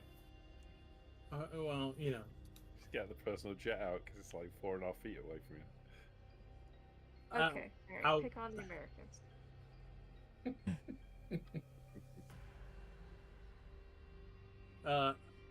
I would like to stop at the cafe for a second. Okay. And she'll pull into the cafe. Oh, by the way, who's the big grinning man? So, like, you remember I told you, like, I ran into a guy when I was at the library, and, Super nice guy. you know, it happened to be their territory and that kind of thing? Yeah. That was the guy. And he let us do what we did anyway? Yeah, he just said, make sure you clean up. Oh, okay. Well, it wasn't his territory back there, as far as I know. Oh. You think he's gonna rat us out to whoever's territory it is? No, he seemed to be in a good mood about it. I asked him if he wanted to join in. He declined. Okay. So are we getting out here, or are you getting your van, or I'm what? just gonna make sure I can leave my van here. I'm gonna check with them inside. Okay. I'll just take a seat and everything. She'll turn the car off and everything, and then. You can just wait in the car if you want. Oh yeah, okay. I'll just wait here in the car then. Okay, I'm gonna run inside. Meanwhile, Ask Mr. Jackson. she'll light up a cigarette and wait. I'll wait right here.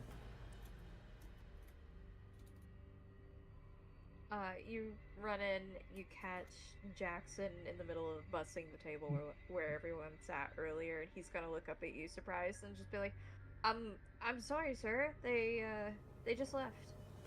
Did they pay for everything? Yes. Okay.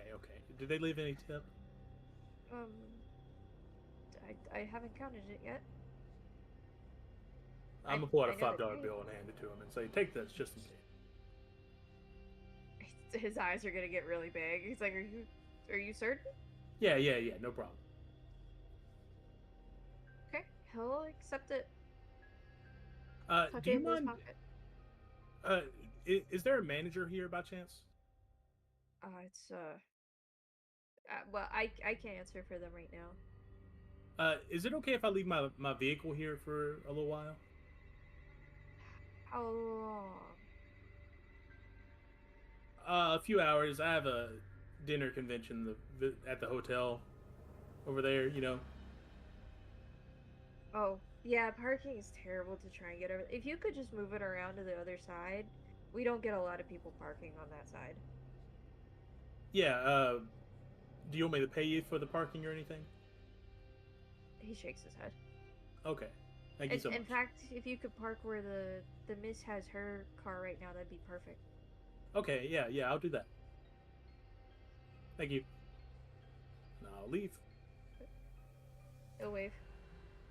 And I'll stop by Jules' car and tell her that I need her to move her car, please. Oh, And okay. then I'm gonna leave my van here and park it right there. And then And- get back in the car with her. That's that. All right, she'll swap spots and everything. Pull out, then pull in. Alright. Even What do you do afterwards? Oh, sorry, go ahead. then she'll ask, "Are we waiting here, or are we going to pick up the boys?" We should pick them up. Okay.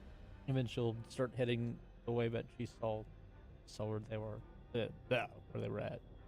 Words are hard tonight. It's okay. Wappawound porch. From Oh, last Derbs, episode. yeah. So, yeah. Uh, Wappawound porch. But suddenly in the northern area.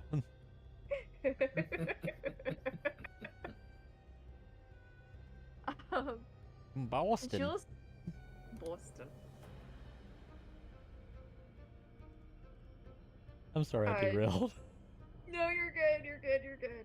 Jules and Dr. Isaacs, you turn the corner and you go down another street or two before you notice Frank and Peter still walking through the foot traffic here. They seem to just kind of be taking a leisurely pace, exploring their surroundings, and headed mostly towards the waterfront. They've kept on a straight line towards it. I mean, if anything, they might notice me looking for landmarks that I recognize from the vision. You said towards the waterfront? Yeah, towards the waterfront. Get their attention. Hey, go to the hotel. Jules does a honk at him. Lay on the Beep. horn. Yeah. Uh, However the horns were back then.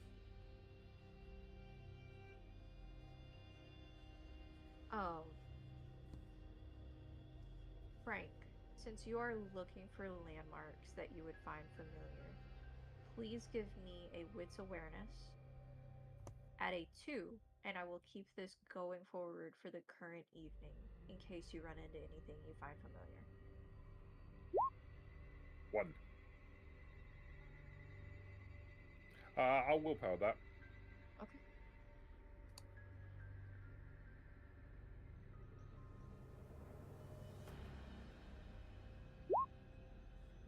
Apparently, the universe hates me tonight.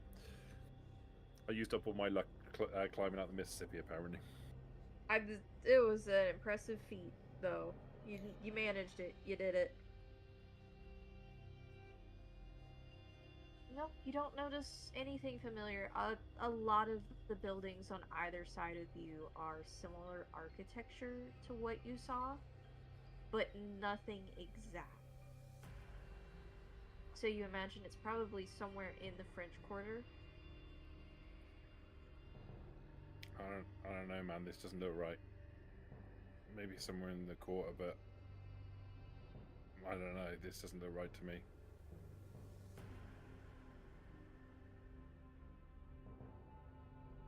Well, let's keep going. Head into the quarter. What about the Yeah. others? Well, they're over there. But about this time, they would be honking behind you. I just imagine Frank is like, for all of his levels of all specs, he's 100% focused on trying to find things. Like he's just hearing this horn going and just ignoring it completely while he's looking for landmarks. Like, Yeah. oh. They're there. Ah, good spot. Thanks. Hang on. Jules, we'll catch up with you later. Okay.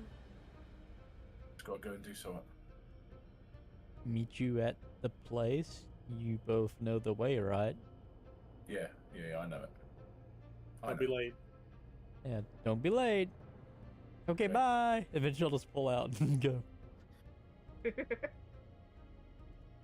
Jules, this is a hotel you would be particularly familiar with. I imagine that if you did not honeymoon here, you likely have spent a few dates here with Romero at some point. Oh. It is a gorgeous building and one of the tallest buildings in the area, most immediate. There's a pool on the rooftop. The entryway is just marble steps into marble flooring and walls and pillars all around. There are bands of gold on them. The countertop itself for reception is predominantly dark wood and marble mixture. Inside, there are a number of overstuffed leather, dark colored chairs thrown about the lobby in a very inviting manner. There's a huge chandelier over the center as the two of you enter. And off to your right, there's a set of doors closed with a sign hanging on them that says Carousel Lounge.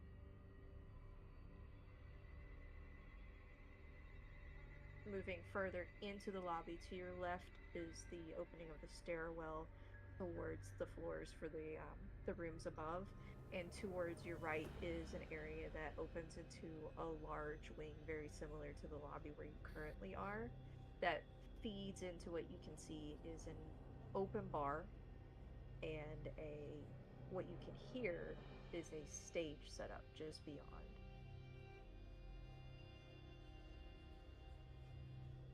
Cool. She'll, I guess, say, "Hey, shall we go?" Yeah. All right. She's waiting for you to offer your arm, but if she sees that you don't, she'll just walk on in and go to the lounge. Nope. All right.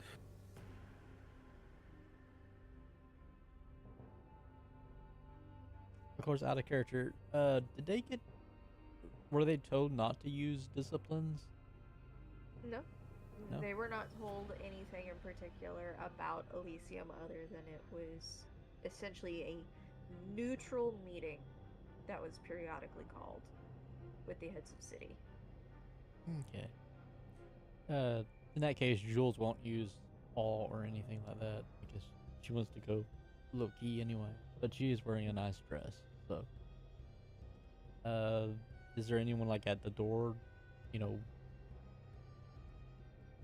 to turn people There's someone at the very, very front entrance, the bellhop, and he greets you, polite bow, and he'll open the front doors for you. And then as you notice the sign for the Carousel Lounge, he will inquire if you are anticipating an event tonight. Yes, I am. Could I get your name, miss? And sir?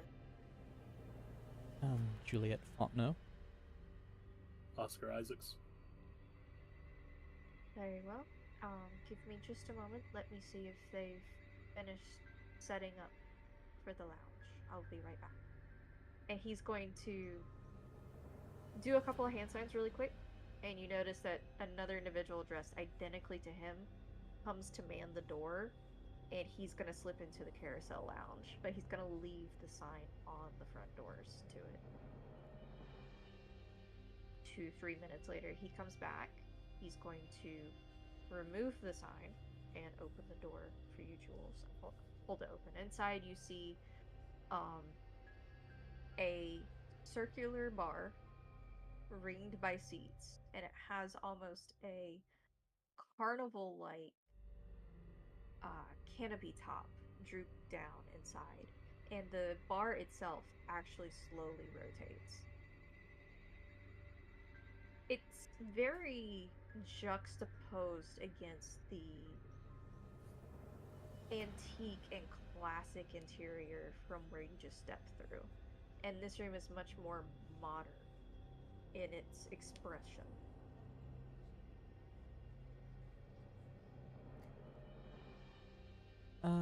Jules will look around to see who all she sees.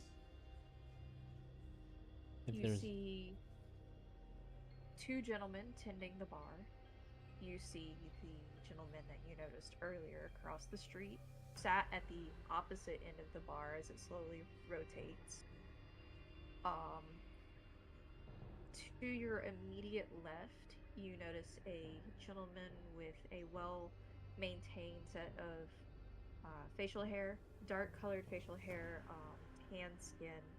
He has it pulled back in a low knot at the base of his skull. And he seems to be dressed in a very nice formal suit.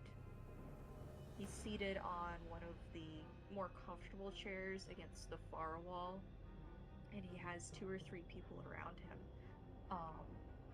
One is a very beautiful woman with long, dark, like straight jet black hair to her hips, and she seems to be in a very mod 60s style bright red dress with large, dark black circles and lines swirling all over it. She's got long, silken black gloves up her arms, and she's holding a drink fashionably in one hand as she converses with this individual.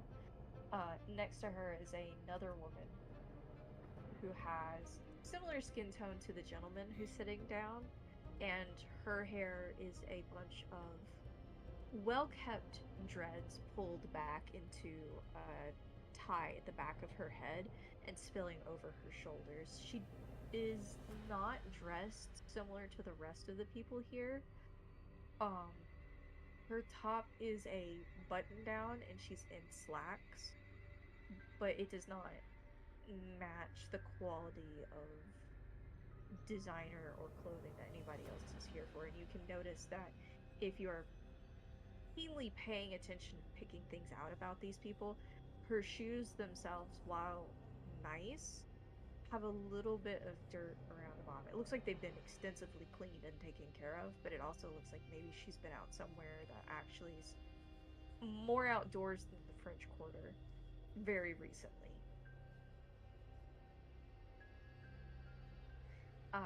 Third, and standing near them, leaning against the wall as they speak directly with the gentleman seated, is a portly fellow,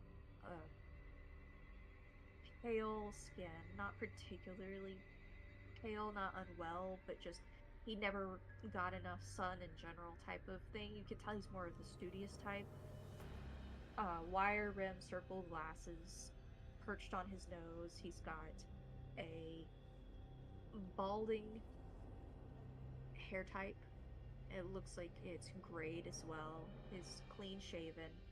He's got a checkered vest on over a button down, slacks, and nice pants. And those are the people you see presently.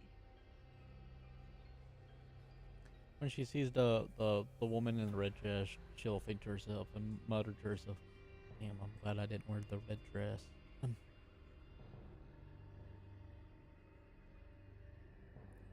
Their attention will turn to the two of you, but they continue their conversation. Did the smiley man regard Jules at all, or notice her or anything, or looked at her?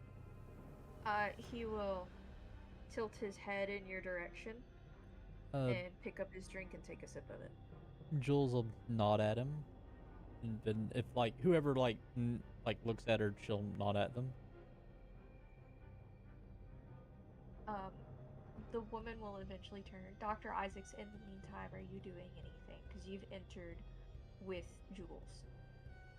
Yeah, Dr. Isaacs is going to give a bit more of a bow than a nod to everyone that looks at him. And then he'll kind of look over at Mr. Lejeune, and Lejeune. Cajun names. I'm sorry. I'm also, my nose is very stopped up. I don't know if you guys can tell. It's gotten worse as we've been running. Lejeune. Take your fingers out your nose and it might be a bit easier. But then I'd have to deal with how stinky you are. There is that. Hey, I had a shower.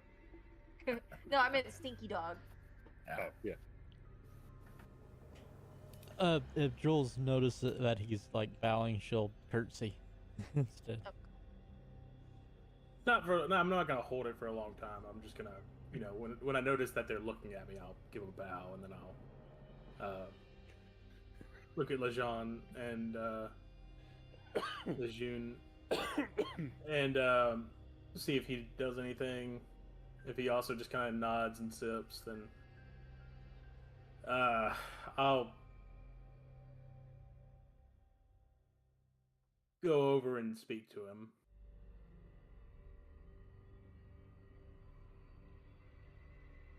Jules will follow, letting him lead. You're gonna go over to Lejeune. Yeah, Lejeune. Okay. He will raise a brow at you as you approach him, not say anything until you reach where he is. Jules, as you made contact, like eyesight, with the woman in the red dress, she will give you a very polite smile as you curtsy and start to make her way over towards you. Do the two of you stick side by side, or do you split? Jules is I'm going letting. to Lejeune. So, Go ahead, Ben. I'm sorry. oh, you're fine. Sorry, my bad. I'm going to Lejeune. She's kind of following him, not together, but like, you know, a little, like, oh, well, maybe I should do this, you know, as best as she can. She's trying to make it very clear that this is her first Elysium. But you're moving together. It's kind of a little apparent you're newer type of situation. But if she sees the woman in the red dress coming towards her, she'll stop and wait for her to do that, and basically leave Dr. Isaacs to go talk to the prince by himself.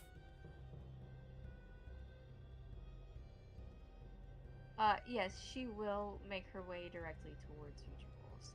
And the first thing out of her mouth is, "You look fantastic. Where did you get your dress?" Oh, thank you. Oh, this old thing? Out of character, I'm trying to think of where she would get it. Because it's the Costco. 60. I don't know. I don't know the brands that would be around in the 60s. Oh, my husband got it for me. In Paris. Oh, Nice. What- impressive. Where did you get I your? have to. Oh, it's custom tailored. Oh, I have a woman in the corridor, and she's been working with me for some years. She knows exactly what I like and keeps up on the trends for me. oh, it's very fabulous. Thank you. You're a new face. Are you one of the ones that we're supposed to be meeting tonight? I'm Gabriella. Oh, nice to meet you, Gabriella. Yes, I believe I am. I'm Jules, or Juliet. It's a pleasure to make your acquaintance, Juliet. Though Jules is quite beautiful as well. Oh, thank you very much. Do I call you Miss Gabriella or Gabrielle? Gabriella is perfectly fine for now. Oh, We'll figure things out as we go. Let's start as friends. I like that.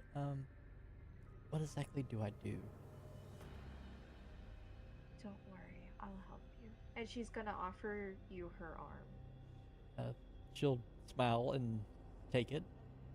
Okay. And before you even move, she's gonna slowly turn you in place, and she's gonna introduce herself first properly. I'm Gabriella Metoyer. I am the Toreador Primogen. This is Martine Marvaux, our gangrel Primogen, and she motions to the other woman seated next to the gentleman. This, which I should have begun with, is our prince, Marcel Guibon. He is quite generous, though maybe a little eccentric at times, and you can see that he gives a wry smile. They're clearly on talking terms of some degree for her to be so comfortable. She motions to the gentleman that was standing with her and next to the prince. This is Horace Smith, the Malkavian Primogen. Pleasure. And I think you may have apparently already met our Tremere Primogen, Mr. Leger. Oh. Valentine Leger. So like I hear this as I'm walking over. As you're walking over, you hear this, I'm gonna stop like dead. and he's got that big grin on his face as he's tilting his glass up to take a sip, watching you. I'm gonna like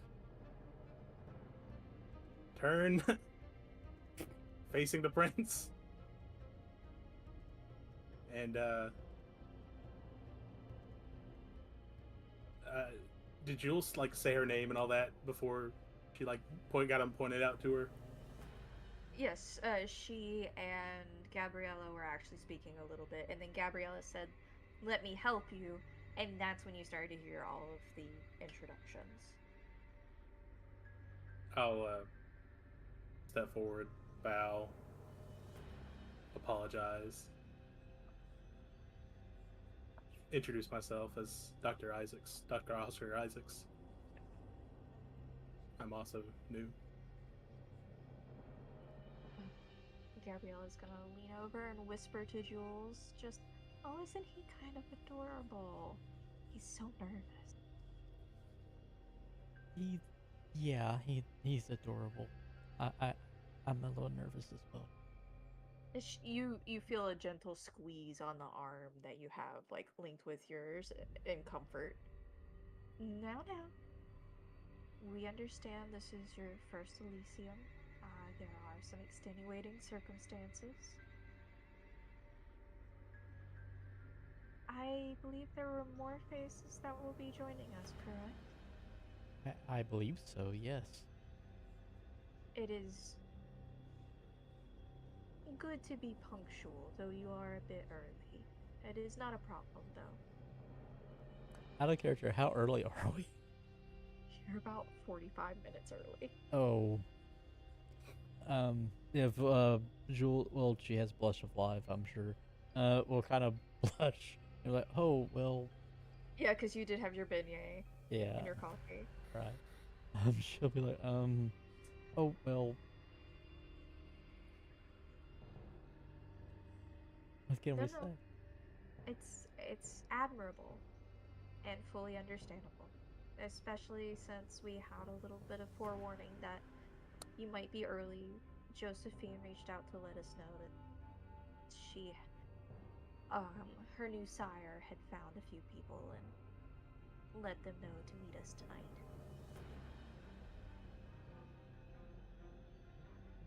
Yeah, she's been very kind. She has done a lot of good work in the city recently. Please join us, make yourself comfortable, have a drink if you would like. We won't begin our formal conversation for some time now, but you're more than welcome to sit and speak. Sure. Thank you. Gabriella. She gives you a smile.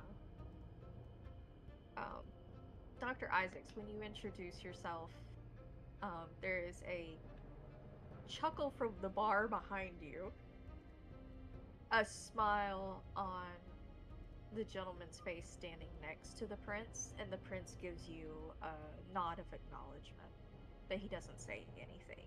And you can see that Martin is still in the midst of a conversation, though it seems a bit one-sided with him. That's fine. After that gets done, I'm acknowledged, then I'll very awkwardly kind of turn back around and to sit not right next to Lejeune, but close to him. He's going to order you a drink.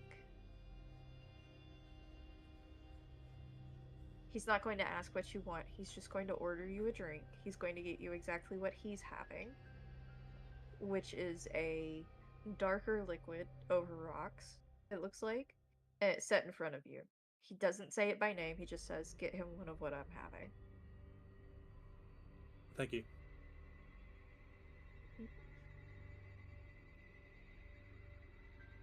Now, take a couple swigs of it. It is bourbon. It is straight bourbon. It's a good bourbon, but it is a strong bourbon. Well, good thing I don't have to worry about blood alcohol levels anymore. Do you say that out loud? No. Okay. On that note, we will jump back over to Peter and Frank. As you are walking through the French Quarter, do you maintain your direct trajectory towards the waterfront, or do you deviate at all? I want to head towards the waterfront, but I want to kind of go through the French Quarter because I've got this idea about the quarter itself. Essentially, we are heading towards the waterfront, but I am constantly paranoid checking my watch. Like every couple of minutes, I'll just check my watch to make sure we are not overrunning.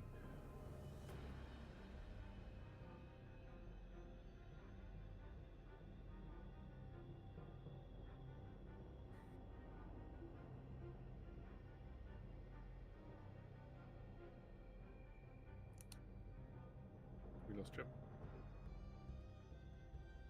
Either that We or lost she's. us. I think she's blowing her nose. I'm not sure. Oh. Maybe I don't. I have no idea. Nice. I'm just making stuff up. Or she's exploded. Yep. Let's just hope that isn't the case. Or she's turned into a beautiful dove and flown out of the window. Cool, cool. The dove from above.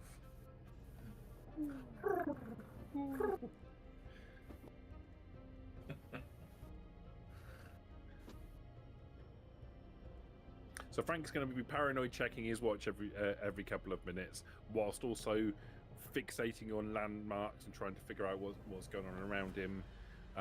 He, like in his brain, he's got two things going on at the same time. He's desperately trying to remember what he saw and compare it against the world around him. But at the same time, he's desperately trying to remember that he needs to make sure he leaves enough time to get back to the hotel with plenty of time, because he doesn't want to turn up late. He wants to turn up at least 10 minutes early.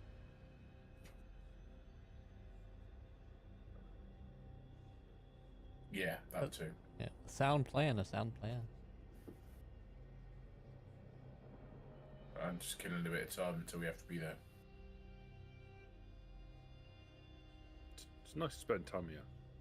No. Yeah. I mean, you're not jumping in the river. Next time I jump in the river, I'll take you with me. How about that? We can do it together. I appreciate if you didn't.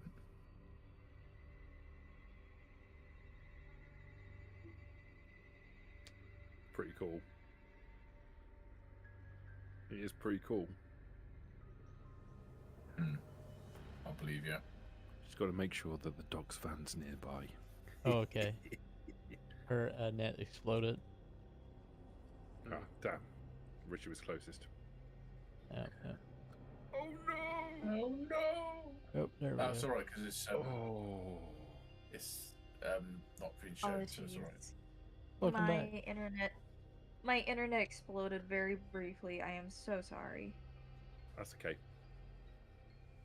Well, we won, so it's okay. Yeah, while you were gone, we found our destination, dealt with it, and we've gone back towards the hotel now. We killed everybody. That's impressive The because whole that's camera supposed to alert take is dead. place in several sessions. Yeah. Yeah. Well, we were efficient. Don't worry about the dice rolls. I mean, Yeah, we just sorted it all out. Yeah. What about the inclement weather? What about we had Broly. They also took killed the Broly with us. prince. They killed everyone else, Yeah, we ate the including prince. Gabriella. We turned up to the hotel. We've literally eaten everybody. Dabberized every single one. The only downside was that Jules and the doc were there, and we couldn't, like, in our frenzy, we couldn't differentiate between friend and foe, so we've eaten literally them as well.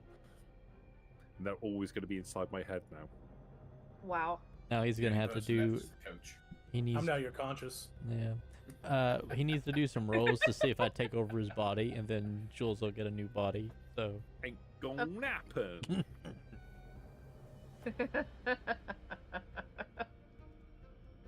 Okay, so you're I would- combing the French Quarter. Yeah, I was You- explaining that that Frank has got two things in his brain running at the same time. One of which is super important. He desperately doesn't want to be late to the hotel. He wants to leave enough time so he can get back to the hotel and arrive 10 minutes early. And at the same time, he's concentrating on buildings and the road layouts to desperately try and remember what was going on in the vision that he had, to see if he can find some correlation between real world and what he saw. Okay. Through your process of elimination, you think that you found a couple of the streets that might fit the vision you had. Turning around and trying to, I imagine that you're doing more of a circle around the block, or maybe a 2 to 3 block radius type of circle, to see if you can see any major buildings that stand out to you without moving too far away from your destination because you want to be on time.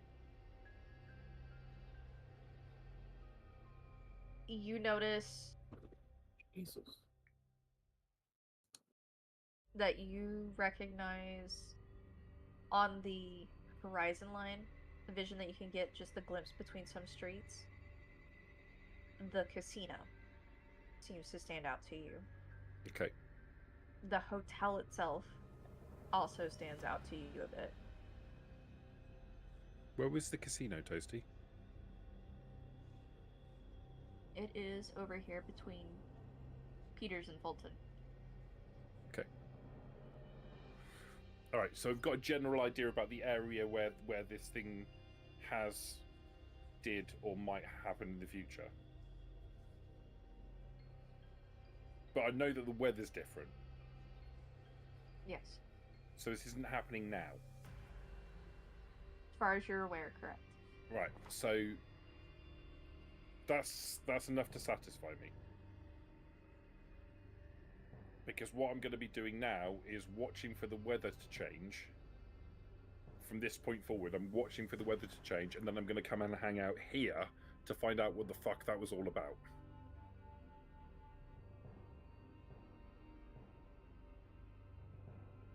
It was a particularly stormy situation, so you think it would probably be extreme weather. Not just a general thunderstorm, but extreme weather. Sure. So I know what to look out for. And then if it doesn't happen, then it's probably something that's already happened in the past that I can't change anyway, so what difference is it?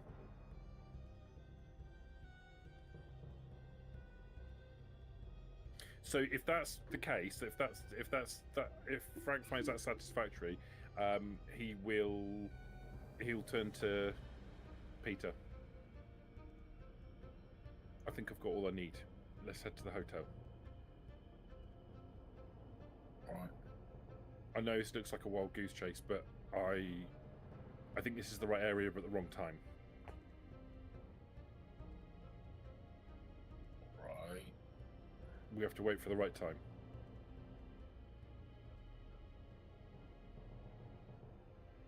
Right. No, it was raining. We have to wait for it to be raining. Okay. Right. But this is good. This has been helpful, thank you. You didn't tell Peter about your vision, did you? Yeah. Okay. Yeah, the only reason we came is because he insisted on knowing about it, and I told him about it. He said, let's go then. Okay. Sorry. Yes.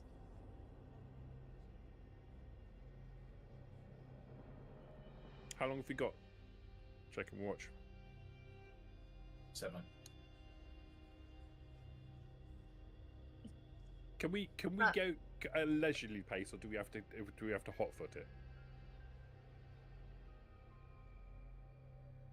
I would say somewhere between. You're not quite in a rush, but if you want to be 10 minutes early, you can't just go at an easy pace. All right. So I'll start storming down the road then. Mm-mm. Okay, the two of you will arrive 10 minutes early. In the meantime, Jules and Dr. Peters. Sorry, Dr. Isaacs. I got the name swapped on the screen. I'm sorry. Dr. Isaacs, you've just been handed a drink and taken a sip of it. Do you try to instigate conversation? What are you approaching this with?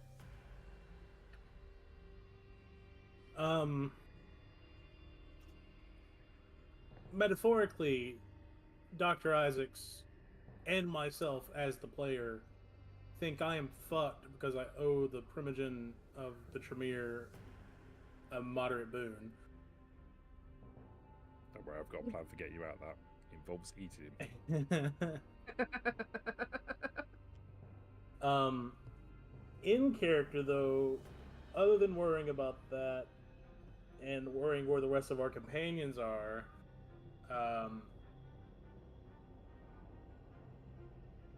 my whole plan was that I was going to walk over here and ask him very nicely to introduce me to everybody.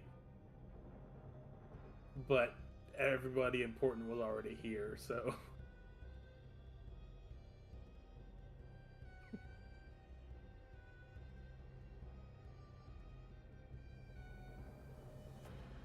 So I'll just drink for now.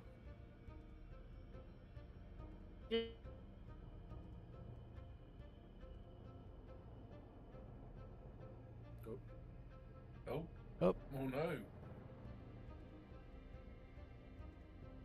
Can you hear me? I Yes. can hear y'all. Can y'all hear me? I can Yes, hear you. we do. It's good. All right. Yeah, I'm just sitting. Nobody move. Nobody even breathe.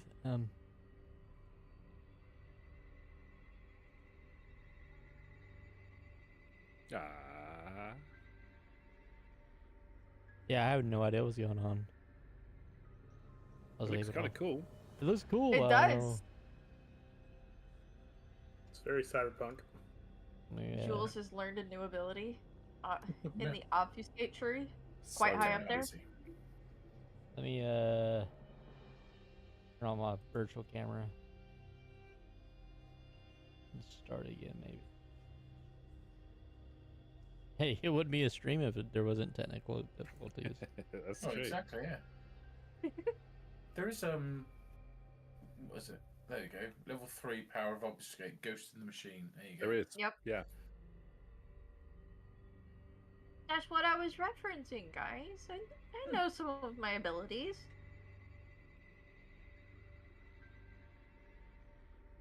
Yeah, that didn't fix shit. I'm okay.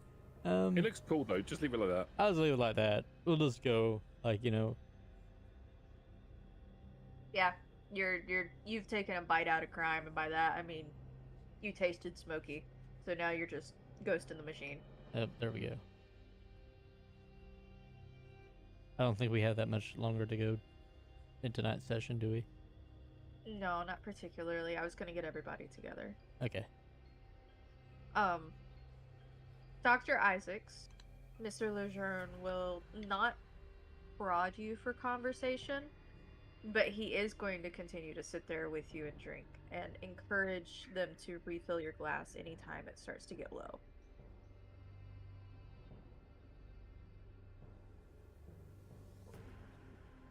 If you spend too long silent, however,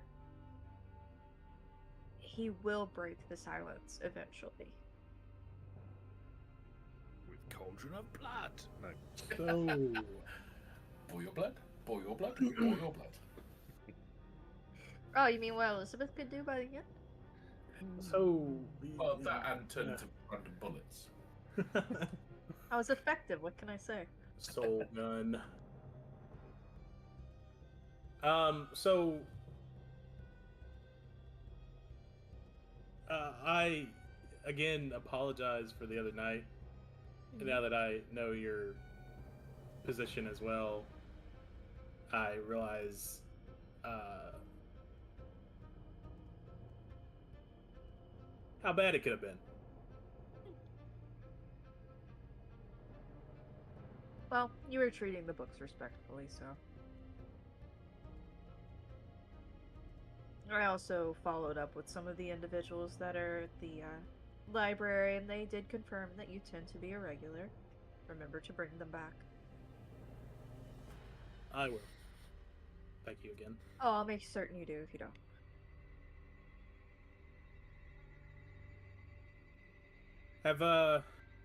Do you work at the university? I hold a chair. I can't really be facing forward all of the time. Becomes a little obvious when you don't age. Fair enough.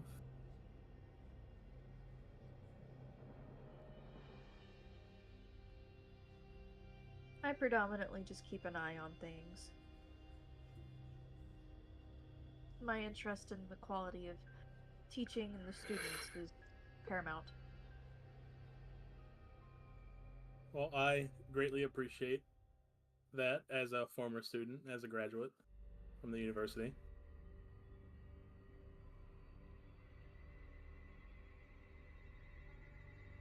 So I'm going to offer you a little advice. I don't know what your situation is.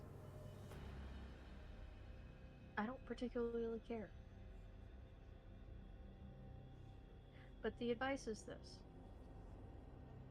When you enter a city, even if you got dumped in the city, be very careful where you go and what you do, because you have no idea who or what it belongs to.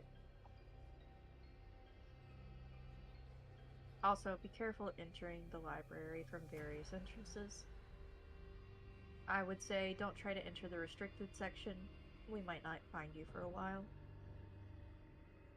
Okay, I will not.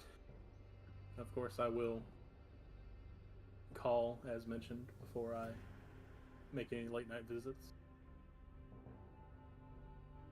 It would be appreciated. Also, this evening has proven to be one of the few things that could pull me out of the library, as you will undoubtedly hear from that Toreador over there. She has been trying to get her claws into me ever since the deal for the new art wing went through. Oh. Mm. May Let's I just ask say- you some questions? You may.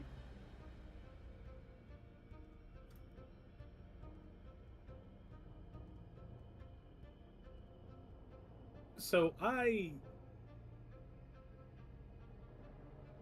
have an inkling of an understanding of what clan I'm from, but I haven't really met any others.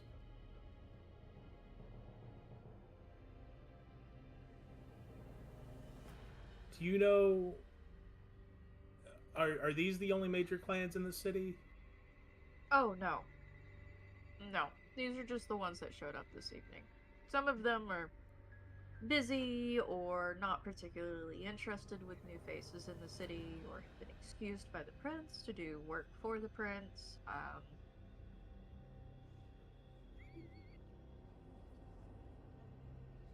I imagine that we will probably end up seeing a few others tonight. If you're lucky, you'll see the Nosferatu Primogen.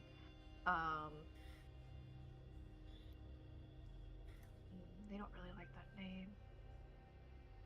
The Harbinger Primogen. Which, technically, it's just an offshoot of the Cappadocian clan. Might see those tonight. The sheriff is lingering just outside the parlor. The sheriff? Ah, yes. So while there are primogens of the clans, and he taps your drink, as if indicating for you to enjoy while he teaches you. I'll take a sip. Um, while there are primogens, there is a complete structure to the city that you are wholly unaware of. I can tell. I'll nod. So, the sheriff acts as the hand of the prince, and the prince is whomever heads the city, man or woman. And then you have the primogen, and you have herbies, quite aptly named. Usually your socialites and controller of social circles.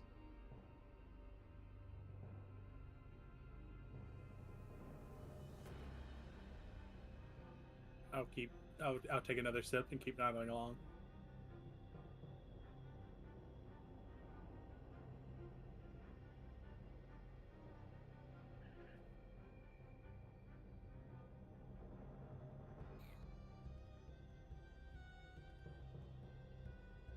Alright, just catching up on all the gifts and conversations.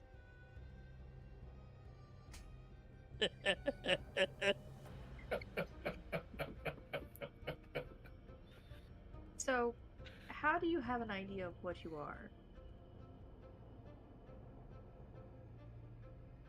Well, I met this person and they gave me a couple books and things of that nature.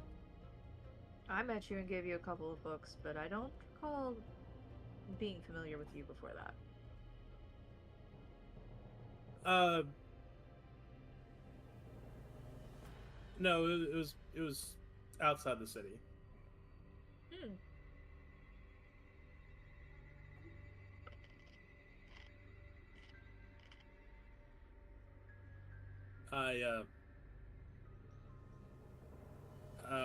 I guess in my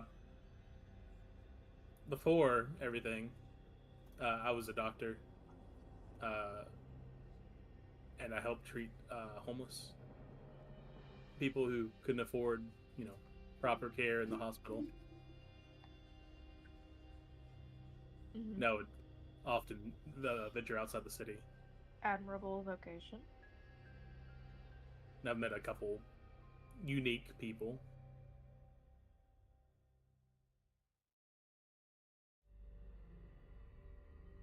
And one of them I sought out when everything happened.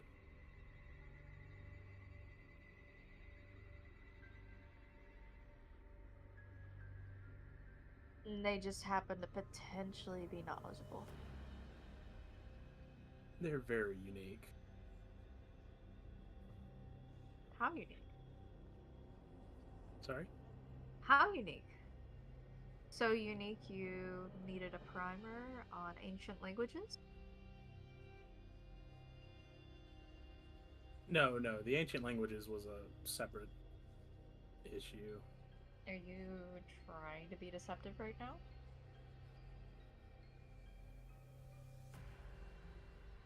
That's the storyteller asking, not the turn.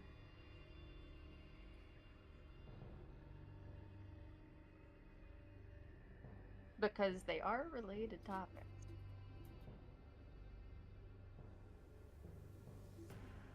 Yeah, I guess so then.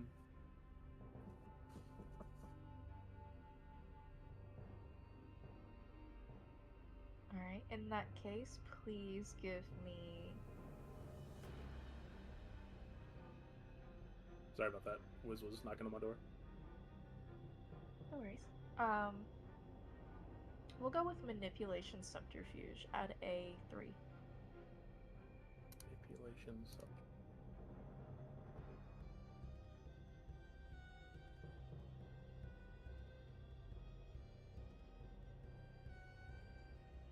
Actually, just put it at a 1. We'll see how many you get, and then I'll roll what he has in secret.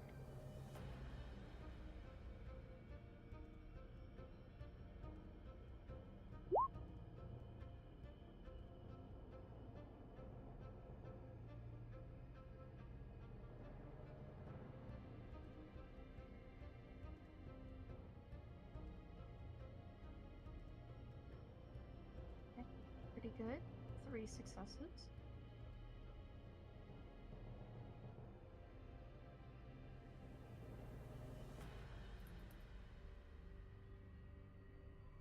He raises a brow, but he doesn't push the topic.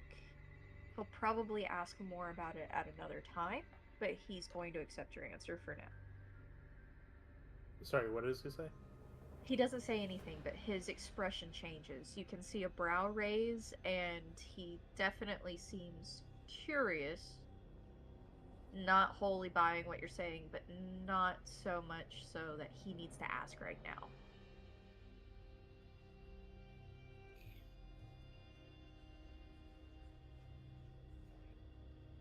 Okay. So you have an inkling of what you are, and no one else is around. I haven't met anyone that's able to do these things yet, at least.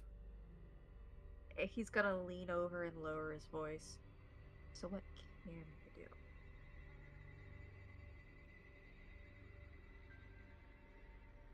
And you get the sense of a... It's almost like a predator leaning in. Very curious, very attentive. Not exactly that you are the prey, but they are locked in on you.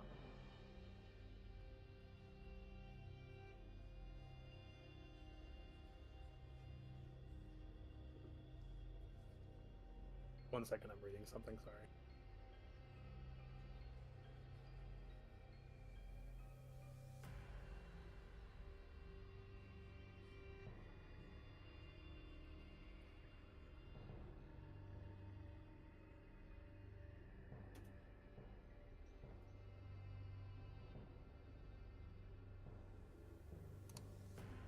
Okay.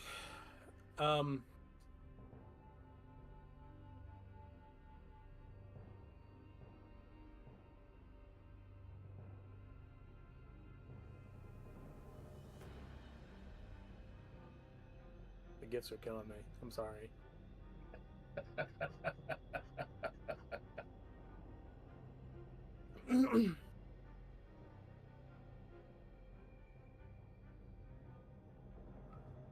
Might blow this whole operation.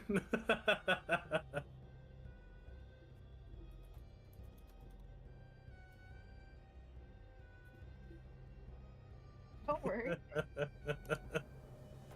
Maybe they'll take kindly to it, you know? Jules later on be like, of course, out of character. This is out of character. I didn't know him. I didn't know what he was. I didn't know what he was. I just showed up with him. I swear. We were just told all to meet here at this same point in time because we had no idea what was going on. I'll Arrow.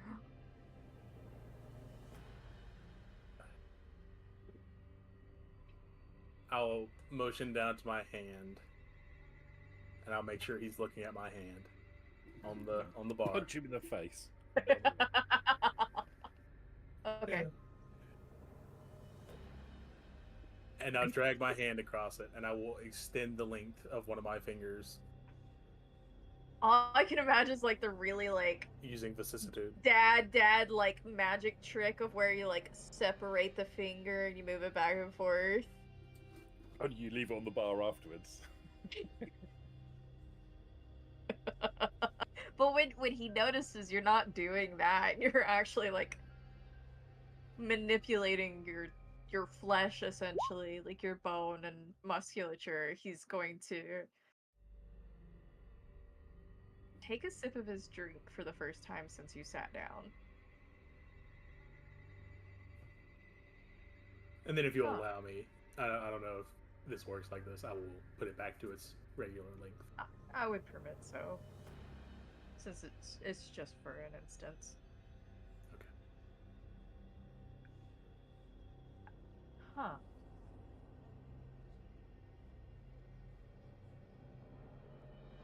Huh.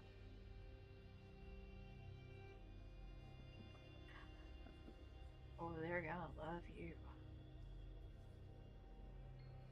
Give him an awkward smile. No, Yeah. that's not a good thing.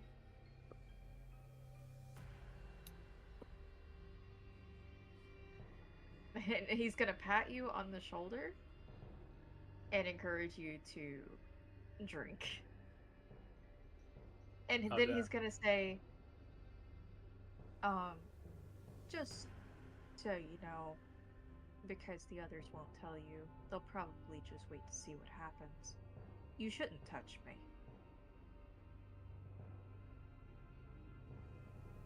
Okay. Consider it polite advice. Yes, sir.